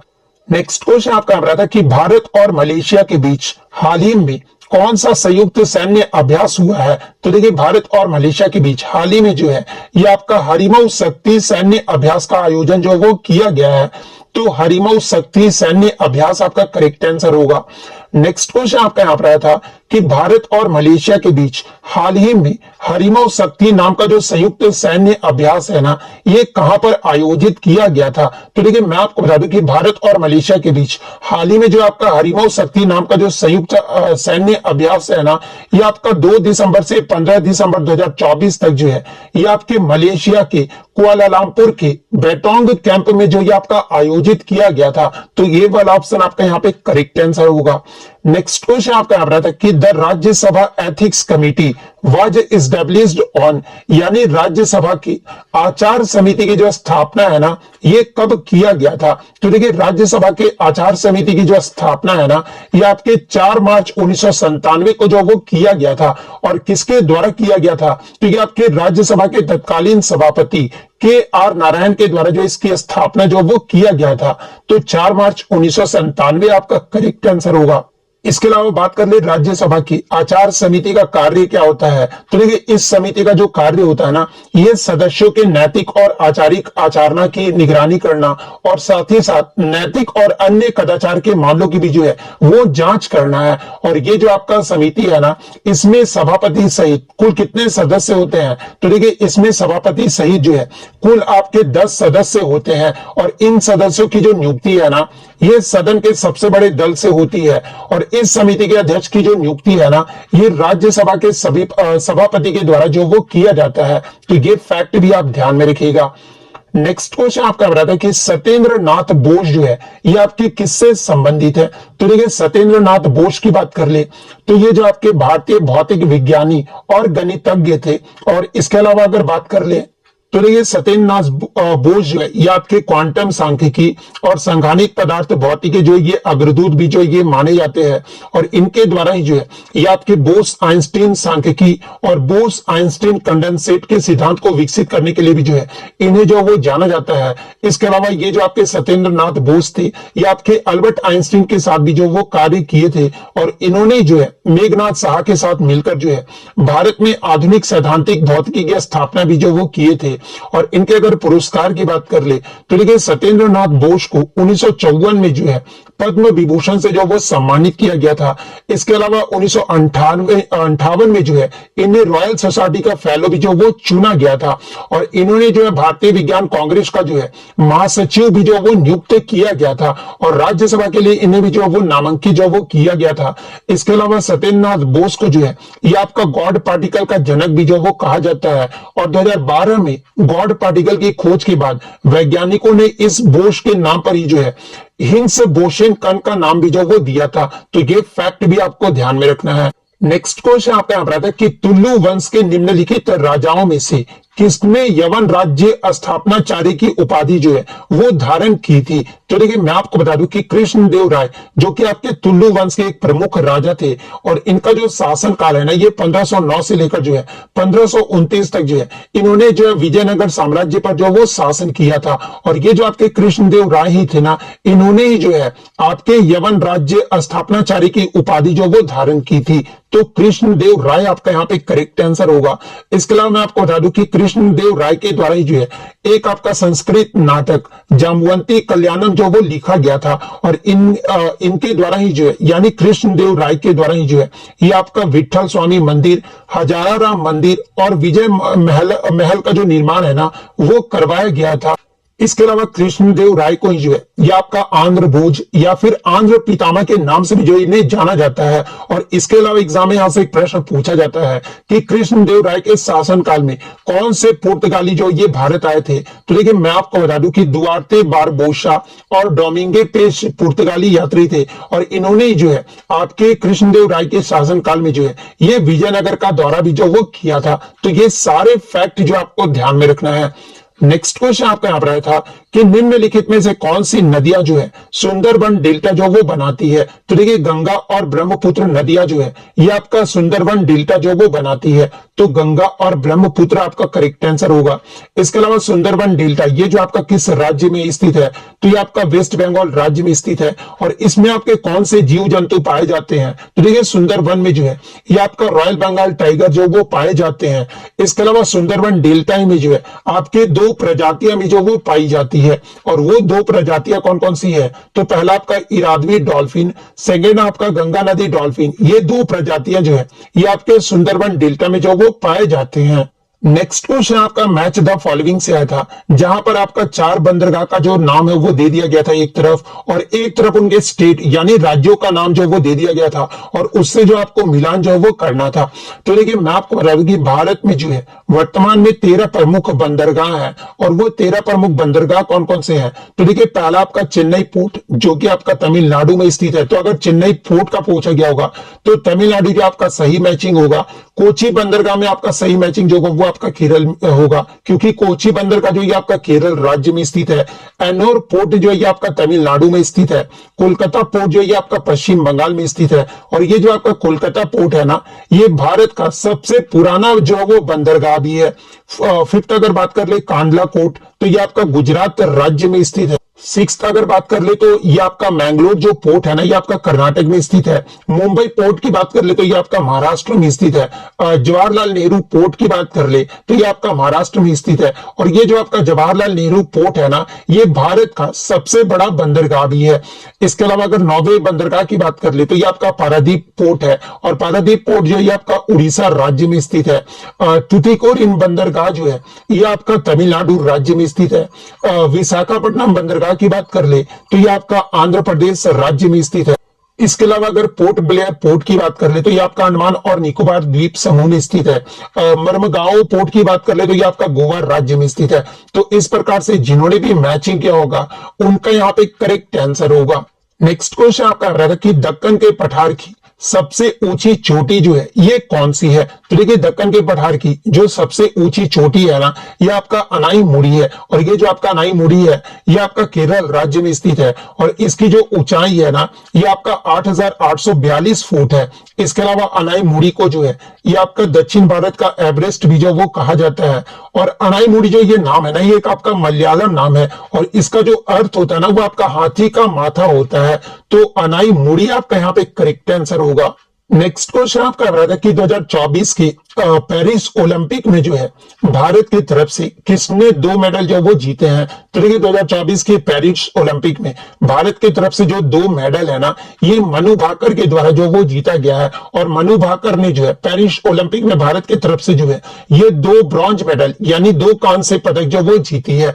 और मनु भाकर जो है आजादी के बाद एक ही ओलंपिक में 2 पदक जीतने वाली जो है ये पहली भारतीय भी जो वो बन गई है। अब देखिए पेरिस ओलंपिक से लगातार आपके प्रश्न पूछे जा रहे हैं। तो देखिए पेरिस ओलंपिक में भारत की तरफ से आपके 6 पदक जो वो जीते गए थे, और वो 6 पदकों के व्यक्तियों का नाम आपको ध्यान में रखना है। मनु भाकर जो है ये आपके महिलाओं की 10 मीटर एयर पिस्टल स्पर्धा में जो है ये आपका ब्रॉन्ज मेडल जो वो जीती थी। इसके अलावा मनु भाकर और सरबजोत सिंह ने जो है 10 मीटर एयर पिस्टल मिश्रित टीम स्पर्धा में जो है ये आपका ब्रॉन्ज मेडल जो वो जीते थे। इसके अलावा स्वप्निल कुसाले के बारे में अगर पूछा जाए तो देखिए स्वप्निल कुसाले ने जो है किस कैटेगरी में जीता था ये आपको जरूर ध्यान रखना है। तो देखिए पुरुषों के 50 मीटर राइफल के स्पर्धा में जो है इन्होंने ब्रॉन्ज मेडल जो वो जीता था। भारतीय हॉकी टीम के द्वारा जो ये आपका ब्रॉन्ज मेडल जीता गया था। और यहां से एग्जाम एक प्रश्न बनेगा कि पेरिस ओलंपिक 2024 में भारतीय हॉकी टीम ने जो है किस देश को हराकर जो है ये आपका ब्रॉन्ज मेडल जो वो जीता है। तो देखिए मैं आपको बता दूं कि स्पेन देश को हराकर जो है भारत ने जो है ब्रॉन्ज मेडल जीता है। इसके अलावा नीरज चोपड़ा जो है इन्होंने जो है सिल्वर मेडल जीता है, और किसमें जीते थे तो ये आपके भाला फेंक खेल में जो वो जीते थे। वही अगर अमन सेहरावत की बात कर ले तो ये अमन सेहरावत जो है पुरुषों के 57 किग्रा फ्री स्टाइल स्पर्धा में जो है ये आपके ब्रॉन्ज मेडल जो वो जीते हैं। तो ये सारे फैक्ट जो आपको ध्यान में रखना है। नेक्स्ट क्वेश्चन आपका नंबर आता है कि 2011 की जनगणना के अनुसार भारत के किस केंद्र शासित प्रदेश में जो है जन्म दर जो ये आपका सबसे अधिक रहा था। तो देखिए 2011 की जनगणना के अनुसार भारत के आपका जो केंद्र शासित प्रदेश में सबसे अधिक जो जन्म दर है ना ये आपका दादरा और नगर हवेली में रहा था। दादरा और नगर हवेली में जो आपका दशकीय जनसंख्या वृद्धि दर जो दर्ज किया गया था ना ये आपका 55.50 जो ये दर्ज किया गया था। तो दादरा और नगर हवेली आपका करेक्ट आंसर होगा। तो वो तो हो गया आपका यूटी के बारे में। अगर राज्य के बारे में आगे शिफ्ट में आपसे पूछ ले तो देखिए 2011 की जनगणना के अनुसार भारत में जो सबसे अधिक जन्म दर वाला जो राज्य रहा था ना ये आपका मेघालय राज्य रहा था। मेघालय राज्य का जो जन्म दर है ये आपका यानी जो दशकीय जनसंख्या वृद्धि दर है ये ऑलमोस्ट आपका 27% रहा था। और सबसे कम जन्म दर वाला अगर राज्य पूछा जाए तो ये आपका नागालैंड राज्य रहा था। तो ये पॉइंट भी आप ध्यान में रखिएगा। इसके अलावा एक आपका हाईएस्ट फर्टिलिटी रेट के बारे में पूछा जाता है, यानी 2011 की जनगणना के अनुसार सबसे उच्चतम प्रजनन दर वाला राज्य कौन सा रहा था। तो देखिए सबसे उच्चतम प्रजनन दर वाला जो राज्य है ना ये आपका बिहार राज्य रहा था। बिहार राज्य का जो उच्चतम जो आपका प्रजनन दर रहा था ना ये आपका 3.4 रहा था। तो ये फैक्ट भी आपको ध्यान में रखना है। नेक्स्ट आपका यहाँ था कि what is the tenure of the chief election commissioner of India, यानी भारत के मुख्य चुनाव आयुक्त का जो है कार्यकाल ये जो है कितने वर्षों का होता है। तो देखिए भारत के मुख्य चुनाव आयुक्त का जो कार्यकाल है ना ये आपका 6 वर्ष या फिर 65 वर्ष जो भी पहले हो जाए ये जो इनका कार्यकाल होता है। तो ये वाला ऑप्शन आपका यहाँ पे करेक्ट आंसर होगा। नेक्स्ट क्वेश्चन आपका यहाँ पर आया था कि राष्ट्रीय महिला आयोग का जो गठन है ना ये कब हुआ था। तो देखिए राष्ट्रीय महिला आयोग का जो गठन है ना पहला आयोग ये आपका 31 जनवरी 1992 को जो है इसका गठन जो है वो किया गया था। और इसकी जो अध्यक्षता है ना ये सुश्री जयंती पटनायक के द्वारा जो वो किया गया था। वहीं अगर दूसरे आयोग की बात करें तो इसकी जो गठन है ये आपका जुलाई 1995 में जो वो आपका गठित किया गया था और इसकी जो अध्यक्षता है ना ये डॉक्टर मोइन गिरी के द्वारा जो वो किया गया था। तीसरे आयोग का जो गठन है ये आपका जनवरी 1999 में जो वो आपका गठित किया गया था और इसकी जो अध्यक्षता है ना ये आपके सुश्री विभा पार्थ सारथी के द्वारा जो वो किया गया था। तो ये फैक्ट भी आपको ध्यान में रखना है। नेक्स्ट क्वेश्चन आपका यहाँ पर आता है कि सेठ शाह सूरी का जो है बचपन का नाम जो वो पूछा गया था। तो देखिए सेठ शाह सूरी का जो बचपन का नाम था ना ये फरीद खान था। तो फरीद खान आपका यहाँ पे करेक्ट आंसर होगा। इसके अलावा सेठ शाह सूरी के आपके दो उपनाम भी थे और वो कौन कौन से थे। तो पहला आपका शेर खान था और दूसरा जो था ये आपका सूरी था। और ये जो आपका उपाधि है ना यानी जो दो उपनाम है ये किसके द्वारा दिया गया था शेर शाह सूरी को। तो ये आपके बिहार के सूबेदार बहार खान लोहानी के द्वारा जो है ये जो आपके उपाधि जो वो दिया गया था। तो ये पॉइंट भी आप ध्यान में रखिएगा। इसके अलावा एग्जाम में प्रश्न पूछा जाता है कि जीटी रोड यानी ग्रैंड ट्रंक रोड का जो निर्माण है ना ये किसके द्वारा करवाया गया था। तो ये आपका शेर शाह सूरी के द्वारा ही जो वो करवाया गया था। और शेर शाह सूरी का जो मकबरा ये कहां पर स्थित है। तो देखिए शेर शाह सूरी का जो मकबरा है ना ये आपके बिहार के सासाराम जिले में स्थित है। तो ये फैक्ट भी आपको ध्यान में रखना है। नेक्स्ट क्वेश्चन आता है कि number of members nominated by president in Rajya Sabha यानी राष्ट्रपति के द्वारा राज्यसभा में कितने सदस्य को जो है ये आपके मनोनीत जो वो किए जाते हैं। तो देखिए मैं आपको बता दूं कि भारतीय संविधान के अनुच्छेद 80 के मुताबिक जो है राज्यसभा के टोटल 250 सदस्यों में से 12 सदस्यों को जो है ना ये राष्ट्रपति के द्वारा जो वो आपके मनोनीत जो वो किए जाते हैं। तो 12 सदस्य आपका यहाँ पे करेक्ट आंसर होगा। इसके अलावा अगर राज्यसभा से जुड़ी कुछ और अगर अन्य खास बातों को जान लेते हैं जहां से एग्जाम में प्रश्न पूछे जाते हैं। जैसे कि राज्यसभा जो होता है ना एक आपका स्थायी निकाय होता है और इसे जो आपका भंग जो वो नहीं किया जा सकता है। इसके अलावा राज्यसभा को जो है ये आपका ऊपरी सदन भी जो वो कहा जाता है और लोकसभा को जो है ये आपका निचला सदन जो वो कहा जाता है। इसके अलावा राज्यसभा के सदस्यों का जो कार्यकाल होता है ना ये आपका 6 वर्षों का होता है और राज्यसभा के 1/3 सदस्य जो है हर दूसरे साल ये जो आपके सेवानिवृत्त हो जाते हैं और उनकी जगह पे जो है ये आपके नए सदस्यों को जो वो आपका चुना जाता है। और भारत के जो उपराष्ट्रपति होते हैं ना ये आपके राज्यसभा के पदेन सभापति भी होते हैं। एग्जाम में यहां से प्रश्न पूछा जाता है कि राज्यसभा के जो पदेन सभापति होते हैं ये कौन होते हैं। तो ये आपके भारत के उपराष्ट्रपति होते हैं।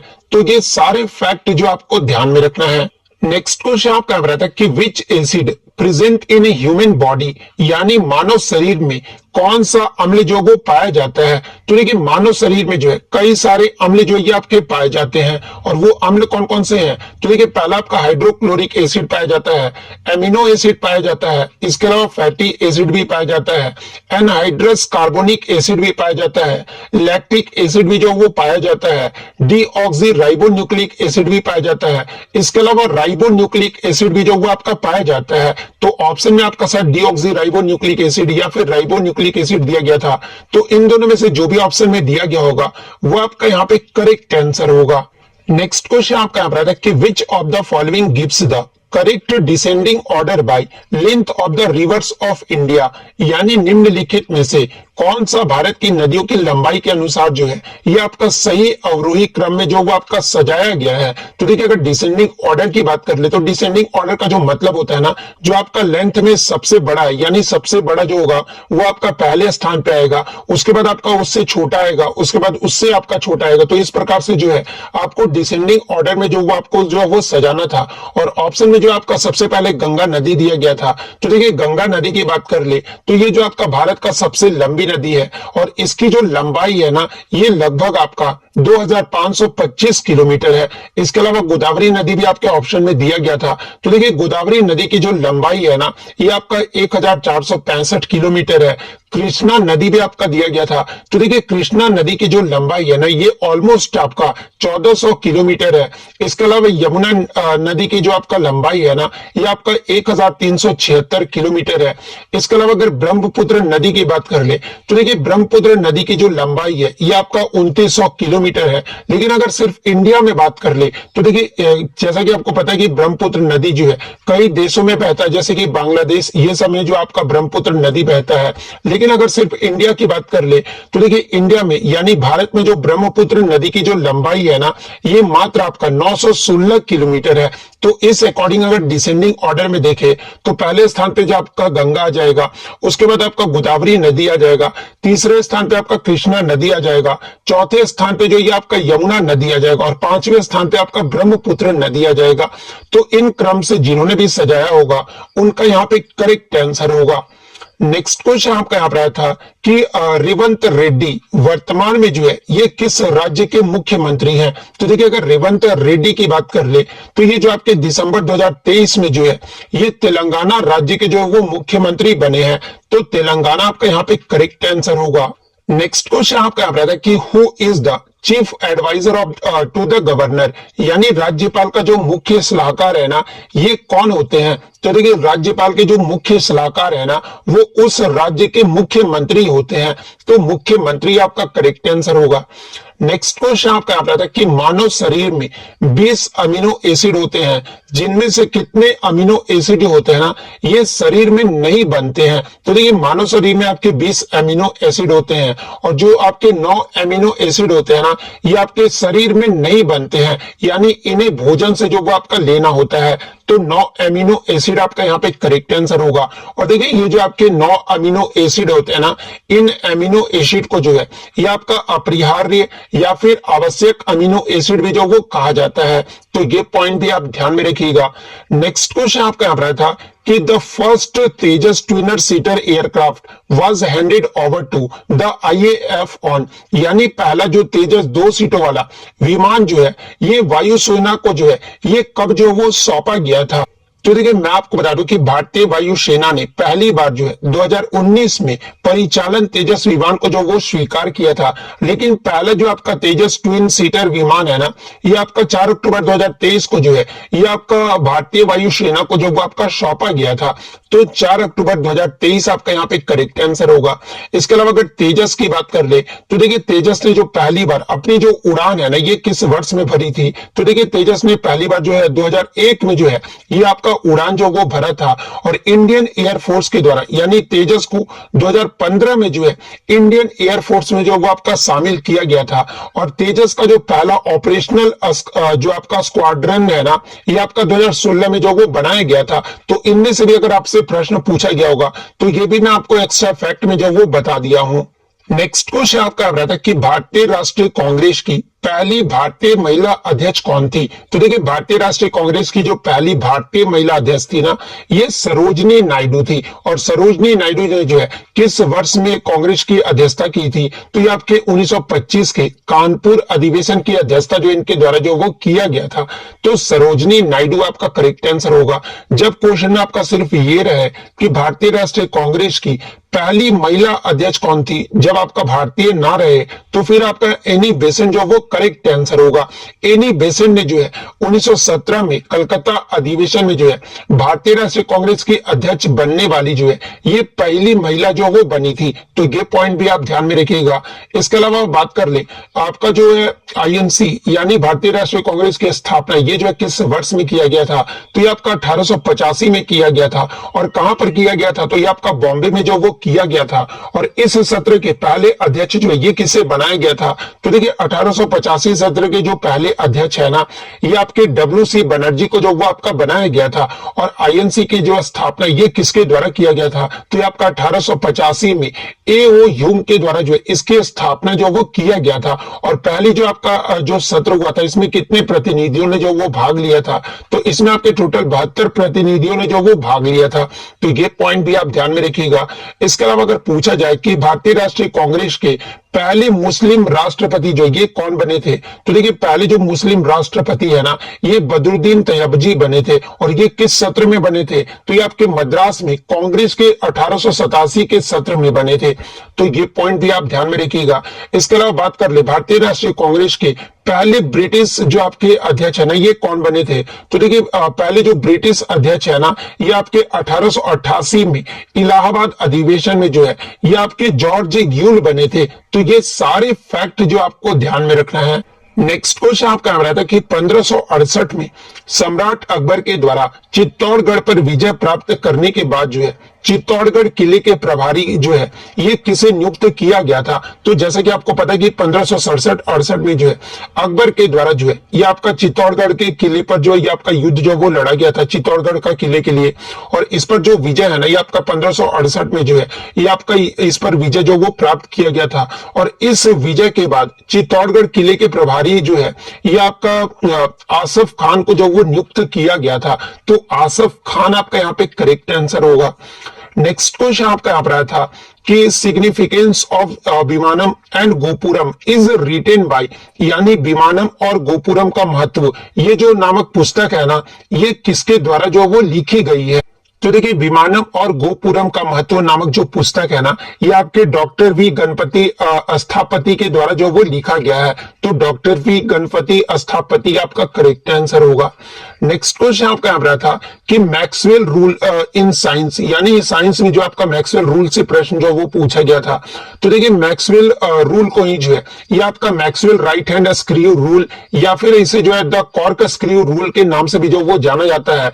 और ये जो आपका मैक्सवेल रूल है ना ये आपका क्या कहता है? तो देखिए ये जो आपका कहता है ना कि ये जो आपका मैग्नेटिक फील्ड होता है यानी एक विद्युत धारा प्रवाहित कंडक्टर के जो है चारों ओर चुंबकीय क्षेत्र की दिशा जो है ये आपका निर्धारित करने का जो है एक विधि है। यानी ये जो आपका मैक्सवेल रूल है ना ये आपके विद्युत धारा प्रवाहित कंडक्टर की चारों ओर चुंबकीय क्षेत्र की दिशा जो है ये आपका निर्धारण जो वो करता है। तो ये वाला आंसर आपका यहाँ पे करेक्ट आंसर होगा ऑप्शन।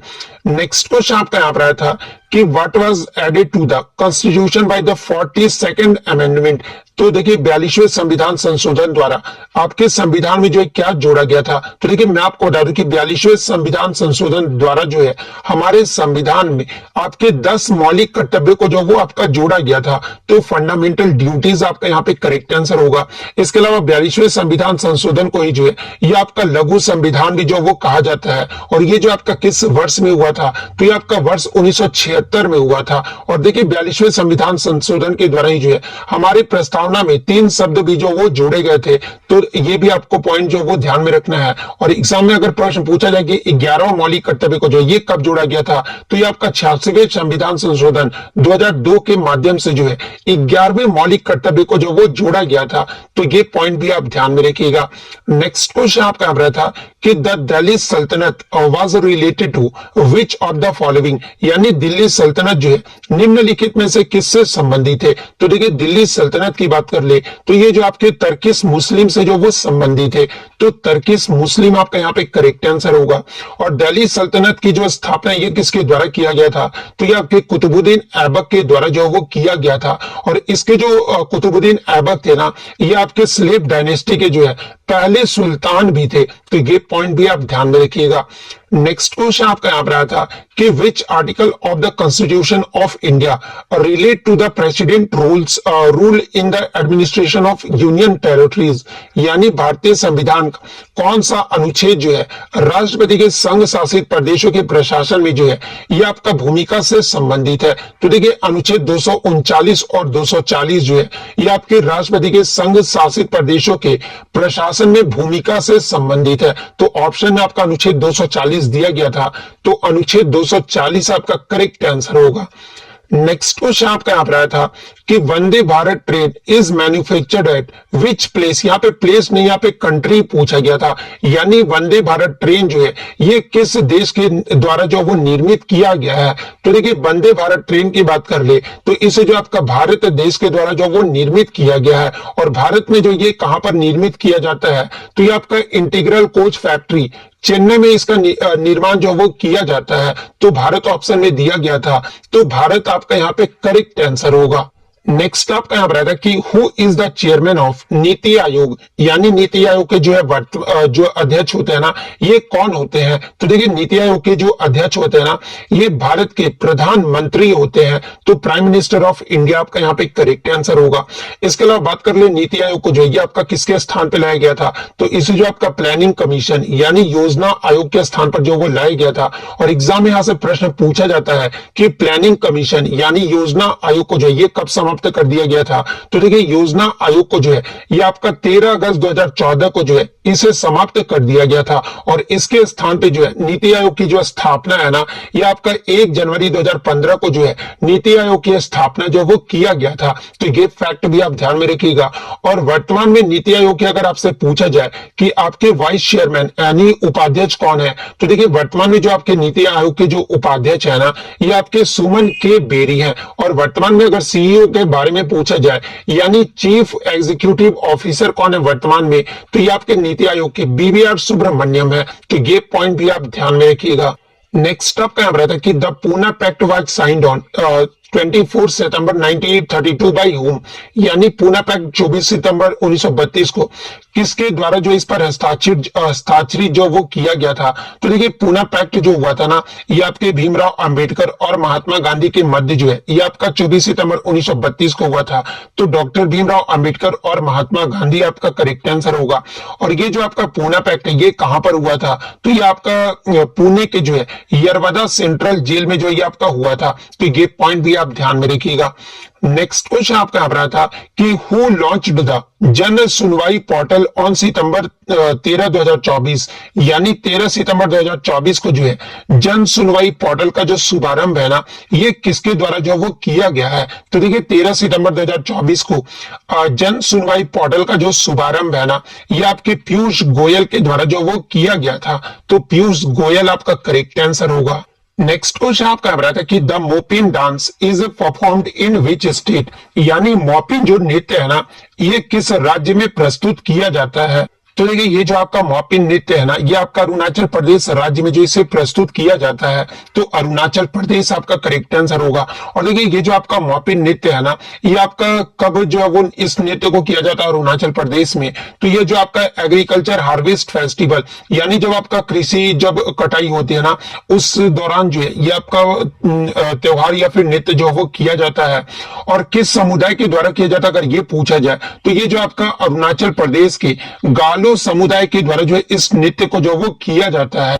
इसके अलावा अरुणाचल प्रदेश के अगर अन्य त्योहार की बात कर ले, तो देखिए लोसर फेस्टिवल, इसके अलावा सोलंग फेस्टिवल, इसके अलावा ड्री फेस्टिवल के बारे में पूछा जाता है, तो ये भी आपका अरुणाचल प्रदेश का है। चालो लोकू फेस्टिवल, ये सभी जो है ना, ये अरुणाचल प्रदेश के मुख्य त्योहार है। तो ये फैक्ट भी आप ध्यान में रखिएगा। नेक्स्ट क्वेश्चन आपका यहाँ रहा था कि उस्ताद अमजद अली खान, सॉरी यहाँ पे प्रश्न ये पूछा गया था कि इनमें से कौन जो है ना, ये आपके सरोद वाद्य यंत्र से संबंधित है? तो ऑप्शन में आपका उस्ताद अमजद अली खान दिया गया था। तो देखिए उस्ताद अमजद अली खान जो है ना, ये आपके सरोद वाद्य यंत्र से संबंधित है। तो उस्ताद अमजद अली खान आपका करेक्ट आंसर होगा।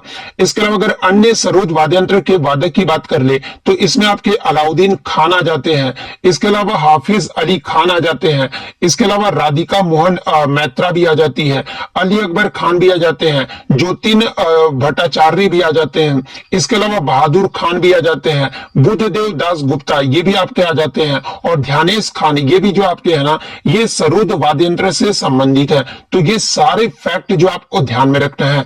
नेक्स्ट क्वेश्चन आपका आ रहा था कि gold for Nitish Kumar eight Paris 2024 Paralympics in which game, यानी पैरालंपिक 2024 में पेरिस में नीतीश कुमार को जो है किस खेल में जो वो स्वर्ण पदक जो वो मिला था? तो देखिए नीतीश कुमार की बात कर ले, तो इन्होंने जो है बैडमिंटन खेल में जो है ये स्वर्ण पदक जो वो जीते थे। तो बैडमिंटन आपका करेक्ट आंसर होगा। एग्जाम में अगर पूछा जाए कि नीतीश कुमार ने जो है फाइनल में किसको हराया था, तो ये ग्रेट ब्रिटेन के खिलाड़ी डैनियल बेथेल को जो वो हराया था। तो ये पॉइंट भी आप ध्यान में रखिएगा। और पैरालंपिक के किस कैटेगरी में जो है इन्होंने जो है स्वर्ण पदक जीता था? तो देखिए बैडमिंटन के SL3 कैटेगरी में जो है इन्होंने जो है वो आपका स्वर्ण पदक जो वो जीता था। तो ये फैक्ट भी आप ध्यान में रखिएगा। नेक्स्ट क्वेश्चन आपका यहाँ पर आया था कि द इंडियन मेट्रोलॉजिकल डिपार्टमेंट यानी IMD identifies how many seasons in India, यानी भारतीय मौसम विभाग जो है भारत में कितने मौसमों की जो वो पहचान करता है। तो देखिए अगर ट्रेडिशनली बात कर ले तो भारत में जो आपके 6 प्रकार के मौसम होते हैं, लेकिन भारतीय मौसम विभाग के अकॉर्डिंग अगर आपसे एग्जाम में पूछा जाए तो देखिए भारतीय मौसम विभाग जो है भारत में 4 मौसम की जो है वो पहचान करता है। और वो 4 मौसम कौन कौन से हैं, तो पहला आपका विंटर सीजन है, सेकंड आपका समर सीजन है, थर्ड जो है ना ये आपका कौन सा होगा, तो पोस्ट मानसून सीजन हो जाएगा, और फोर्थ जो है ना ये आपका मानसून सीजन हो जाएगा। तो ये 4 प्रकार के जो मौसम है ना ये भारतीय मौसम विभाग जो वो पहचान करता है। तो 4 आपका यहाँ पे करेक्ट आंसर होगा।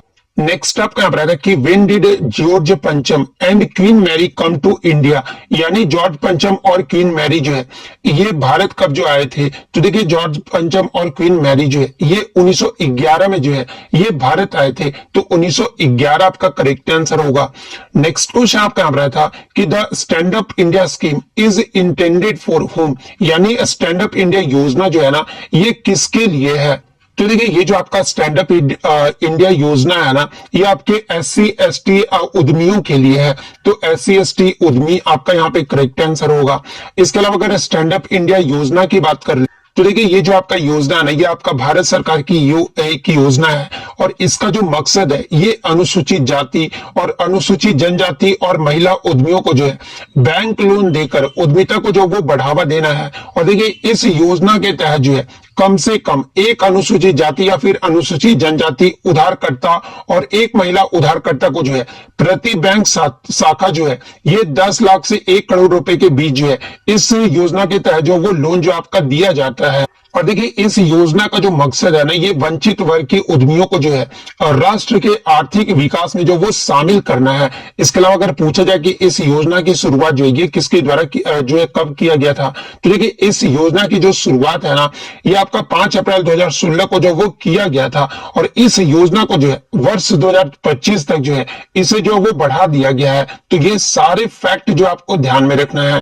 नेक्स्ट क्वेश्चन आपका आ रहा था कि the sex ratio of Uttar Pradesh Bihar Maharashtra according to the 2011 census, यानी 2011 की जनगणना के अनुसार उत्तर प्रदेश बिहार और महाराष्ट्र का लिंगानुपात जो वो क्या रहा था। इसके अलावा एक आपका जो है MP का भी जो वो पूछा गया था, और इसमें जो आपको जो वो मिलान करना था। तो देखिए सबसे पहले अगर हम लोग बिहार की बात कर ले तो देखिए 2011 की जनगणना के अनुसार बिहार का जो लिंगानुपात है ना ये आपका 918 रहा था। तो बिहार वाले में 918 जो आपका सही मैचिंग होगा। महाराष्ट्र का जो लिंगानुपात है ये आपका 929 रहा था। उत्तर प्रदेश का जो लिंगानुपात है ना ये आपका 912 रहा था, और तमिलनाडु का जो लिंगानुपात है ना ये आपका 996 रहा था। इसके अलावा आपका मध्य प्रदेश के बारे में पूछा गया था। तो देखिए मध्य प्रदेश का जो आपका लिंगानुपात है ना ये आपका 931 रहा था। तो मध्य प्रदेश में 931 जो आपका सही मैचिंग होगा। सबसे अधिक लिंगानुपात वाला जो राज्य रहा था ये आपका केरल राज्य रहा था। केरल राज्य का जो लिंगानुपात है ना ये आपका 1084 रहा था। तो इस प्रकार से जिन्होंने भी मैचिंग किया होगा उनका यहाँ पे करेक्ट आंसर होगा। नेक्स्ट क्वेश्चन आपका रहा था कि what are the folk instruments of Rajasthan, यानी राजस्थान के जो है लोक वाद्य यंत्र जो वो कौन कौन से हैं। तो देखिए राजस्थान के लोक वाद्य यंत्र जो है बहुत सारे हैं, जैसे कि आपका अलगोजा हो जाता है, खरताल हो जाता है, इसके अलावा पुंगी हो जाता है, इसके अलावा रावण हाटा भी हो जाता है, कमाईचा भी हो जाता है, इसके अलावा सिंधी सारंगी भी हो जाता है, इसके अलावा मोरचांग भी जो है ये आपका राजस्थान के लोक वाद्य यंत्र है। तो ऑप्शन में जो आपका मोरचांग जो वो दिया गया था, तो मोरचांग आपका यहाँ पे करेक्ट आंसर होगा। इसके अलावा जो आपका नेक्स्ट क्वेश्चन आया था कि भारतीय संविधान का भाग 3 यानी पार्ट 3 के बारे में जो वो पूछा गया था। तो देखिए भारतीय संविधान का जो भाग 3 है ना ये आपका फंडामेंटल राइट्स यानी मौलिक अधिकारों से जो ये आपका जुड़ा हुआ है, और मौलिक अधिकार का जो आपका अनुच्छेद है ये आपका 12 से लेकर जो है ये आपका 35 तक जो है आपके मौलिक अधिकारों का जिक्र जो वो किया गया है। और भारतीय संविधान के भाग 3 को ही जो है ये आपके मैग्ना कार्टा का संज्ञा भी जो वो दिया गया है। तो इनमें से जो भी पूछा गया होगा मैंने आपको जो वो बता दिया है। और वर्तमान में आपके कितने मौलिक अधिकार हैं, तो देखिए वर्तमान में जो आपके 6 मौलिक अधिकार है था कि रक्त और लौ की नीति ये जो है किसने अपनाई थी। तो देखिए मैं आपको बता दूं कि मामलुक वंश के 9वें सुल्तान ग्यासुद्दीन बलबन ने जो है सबसे पहले भारत में रक्त और लौ की नीति जो वो अपनाई थी। तो गयासुद्दीन बलबन आपका करेक्ट आंसर होगा। इसके अलावा अगर एग्जाम में पूछा जाए कि गयासुद्दीन बलबन जो है ये किस वंश से संबंधित है, तो ये जो आपके मामलुक वंश के जो है ये 9वें सुल्तान थे। तो गयासुद्दीन बलबन आपका यहाँ पे करेक्ट आंसर होगा। नेक्स्ट क्वेश्चन आपका यहाँ पर आता है कि प्रो कबड्डी लीग 2023 का जो है विजेता जो ये कौन रहा था। तो देखिए प्रो कबड्डी लीग 2023 की बात कर ले तो ये जो आपका 10वां संस्करण रहा था, और इसमें अगर फाइनल मुकाबले की बात कर ले तो देखिए प्रो कबड्डी लीग 2023-24 का जो फाइनल मैच है ना, ये आपके पुनेरी पल्टन और हरियाणा स्टीलर्स के मध्य जो वो खेला गया था, जिसमें फाइनल मुकाबले में पुनेरी पल्टन ने जो है हरियाणा स्टीलर्स को जो वो हरा दिया था। और कितने पॉइंट से जो वो हराया था, तो देखिए फाइनल मुकाबला में 28-25 से जो है ये हरियाणा स्टीलर्स को जो वो हरा दिया था। तो पुनेरी पल्टन आपका करेक्ट आंसर होगा। वहीं अगर आपसे उप विजेता पूछ लिया जाए कि उप विजेता कौन रहा था, तो ये आपका हरियाणा स्टीलर्स रहा था। तो ये फैक्ट भी आपको ध्यान में रखना है। नेक्स्ट क्वेश्चन आपका यहाँ पर आता है कि यंग इंडिया सोसाइटी की स्थापना ये जो है किस वर्ष में जो वो किया गया था। तो देखिए मैं आपको बता दूं कि यंग इंडिया सोसाइटी को ही जो है ये आपका अभिनव भारत सोसाइटी के नाम से भी जो वो जाना जाता है। और इसकी जो स्थापना है ना, ये आपके विनायक दामोदर सावरकर और उनके भाई गणेश दामोदर सावरकर के द्वारा जो है यंग इंडिया सोसाइटी की स्थापना 1904 में जो वो किया गया था। तो आपसे वर्ष पूछा गया था, तो 1904 आपका यहाँ पे करेक्ट आंसर होगा। इसके अलावा ये जो आपका यंग इंडिया सोसाइटी है ना, ये आपका किस प्रकार का संगठन है, तो ये जो आपका गुप्त भारतीय स्वतंत्रता संगठन था। तो ये फैक्ट भी आपको ध्यान में रखना है। नेक्स्ट क्वेश्चन आपका यहाँ पर आता है कि डिस्कवरी ऑफ इंडिया नामक पुस्तक इसके लेखक कौन है। तो देखिए डिस्कवरी ऑफ इंडिया ये जो पुस्तक है ना, ये आपके पंडित जवाहरलाल नेहरू के द्वारा जो वो लिखा गया है। तो पंडित जवाहरलाल नेहरू आपका करेक्ट आंसर होगा। और देखिए एग्जाम में यहां से एक प्रश्न पूछा जाता है कि डिस्कवरी ऑफ इंडिया नामक पुस्तक जो है पंडित जवाहरलाल नेहरू ने जो है ये कहां पर लिखे थे। तो देखिए मैं आपको बता दूं कि 1944 में अप्रैल सितंबर महीने में अहमदनगर जेल में जो है इन्होंने ये पुस्तक जो वो लिखा था। तो ये फैक्ट भी आपको ध्यान में रखना है। नेक्स्ट क्वेश्चन आपका बताते कि रितु नेगी इस खिलाड़ी का जो संबंध है ना, ये किस खेल से है। तो देखिए अगर रितु नेगी की बात कर ले तो ये जो आपके एक भारतीय कबड्डी खिलाड़ी है। तो कबड्डी आपका यहाँ पे करेक्ट आंसर होगा। वहीं अगर इनसे राज्य पूछ लिया जाए कि रितु नेगी जो है ये किस राज्य से बिलोंग करते हैं, तो ये आपके हिमाचल प्रदेश राज्य से जो ये बिलोंग करते हैं। तो ये पॉइंट भी आपको ध्यान में रखना है। नेक्स्ट क्वेश्चन आपका यहाँ था कि विधवा पुनर्विवाह की जो स्थापना है ना, ये किसने की थी। तो देखिए विधवा पुनर्विवाह संघ की जो स्थापना है ना, ये महादेव गोविंद रनाड़े के द्वारा 1861 में बॉम्बई में, यानी जो वर्तमान में आपका मुंबई हो गया है, यहाँ पर विधवा पुनर्विवाह संघ की स्थापना जो वो किया गया था। तो आपसे पूछा गया था कि किसने की थी। तो देखिए महादेव गोविंद रनाड़े आपका करेक्ट आंसर होगा। और किस वर्ष में किया गया था, तो ये आपका 1861 में किया गया था। और कहां पर किया गया था, तो ये आपका बॉम्बे में किया गया था। इसके अलावा अगर महादेव गोविंद रनाड़े की बात कर ले तो ये जो आपके एक प्रमुख समाज सुधारक भी थे। तो ये पॉइंट भी आपको ध्यान में रखना है। नेक्स्ट क्वेश्चन आपका बताता है कि निम्न में से कौन सा मौलिक कर्तव्य नहीं है, यानी फंडामेंटल ड्यूटीज नहीं है। तो जैसा कि आपको पता है कि वर्तमान में आपके 11 मौलिक कर्तव्य हैं। और 11 मौलिक कर्तव्य के बारे में जो है मैं पहले भी आपको जिक्र जो वो कर चुका हूं। तो 11 मौलिक कर्तव्य के बारे में मैं नहीं आपको बताऊंगा, लेकिन मैं आपको बता दूं कि मौलिक कर्तव्य को जो है ये आपका जो 42वां जो संविधान संशोधन हुआ था ना, जो कि आपका 1976 में हुआ था, इसमें जो है सरदार स्वर्ण सिंह समिति की सिफारिश पर हमारे संविधान में 10 मौलिक कर्तव्यों को जो वो जोड़ा गया था। और 11वां जो मौलिक कर्तव्य है ना, कि आपका 86वें संविधान संशोधन जो कि आपका वर्ष 2002 में हुआ था, और इसके माध्यम से 11वां मौलिक कर्तव्य को जो वो जोड़ा गया था। और इसमें आपका पूछा गया था इनमें से कौन सा मौलिक कर्तव्य नहीं है। तो ऑप्शन में आपका जो है करों का भुगतान जो वो दिया गया था। तो देखिए करों का भुगतान ये जो आपका एक मौलिक कर्तव्य नहीं है। तो ये वाला ऑप्शन आपका यहाँ पे करेक्ट आंसर होगा। नेक्स्ट आपका यहाँ पर आता है कि मुस्लिम लीग की स्थापना ये जो है किस वर्ष में किया गया था। तो देखिए मुस्लिम लीग की जो स्थापना है ना, ये आपका 1906 में जो है सलीमुल्लाह के द्वारा जो वो किया गया था। तो 1906 आपका यहाँ पे करेक्ट आंसर होगा। नेक्स्ट आपका क्वेश्चन यहाँ पर आया था कि WHO यानी वर्ल्ड हेल्थ ऑर्गेनाइजेशन की जो 2024 की बैठक है ना, ये कहां पर हुआ था। तो देखिए विश्व स्वास्थ्य शिखर सम्मेलन 2024 जो है ये आपका 13-15 अक्टूबर को जो है ये आपका ऑनलाइन जो वो आयोजित किया गया था। और ये कहां पर आयोजित किया गया था, तो ये आपका बर्लिन जर्मनी में आयोजित किया गया था। तो बर्लिन जर्मनी आपका करेक्ट आंसर होगा। इसके अलावा बात कर रहे इसका थीम जो है यानी विषय जो ये क्या रहा था 2024 का।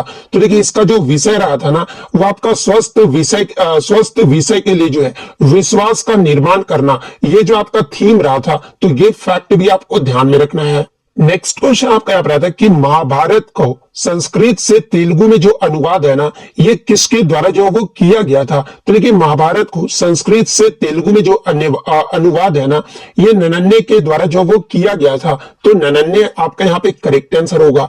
और आप कमेंट करके जवाब दीजिएगा कि महाभारत के जो रचयिता कौन है, ये जो आप कमेंट करके जो वो जरूर जवाब दीजिएगा। नेक्स्ट क्वेश्चन आपका यहाँ पर आता है कि राजस्थान में पुष्कर अजमेर से जो है कौन सी नदी जो वो निकलती है? तो देखिए, राजस्थान में पुष्कर अजमेर से जो है ये आपका लूनी नदी जो वो निकलता है। तो लूनी नदी आपका यहाँ पे करेक्ट आंसर होगा।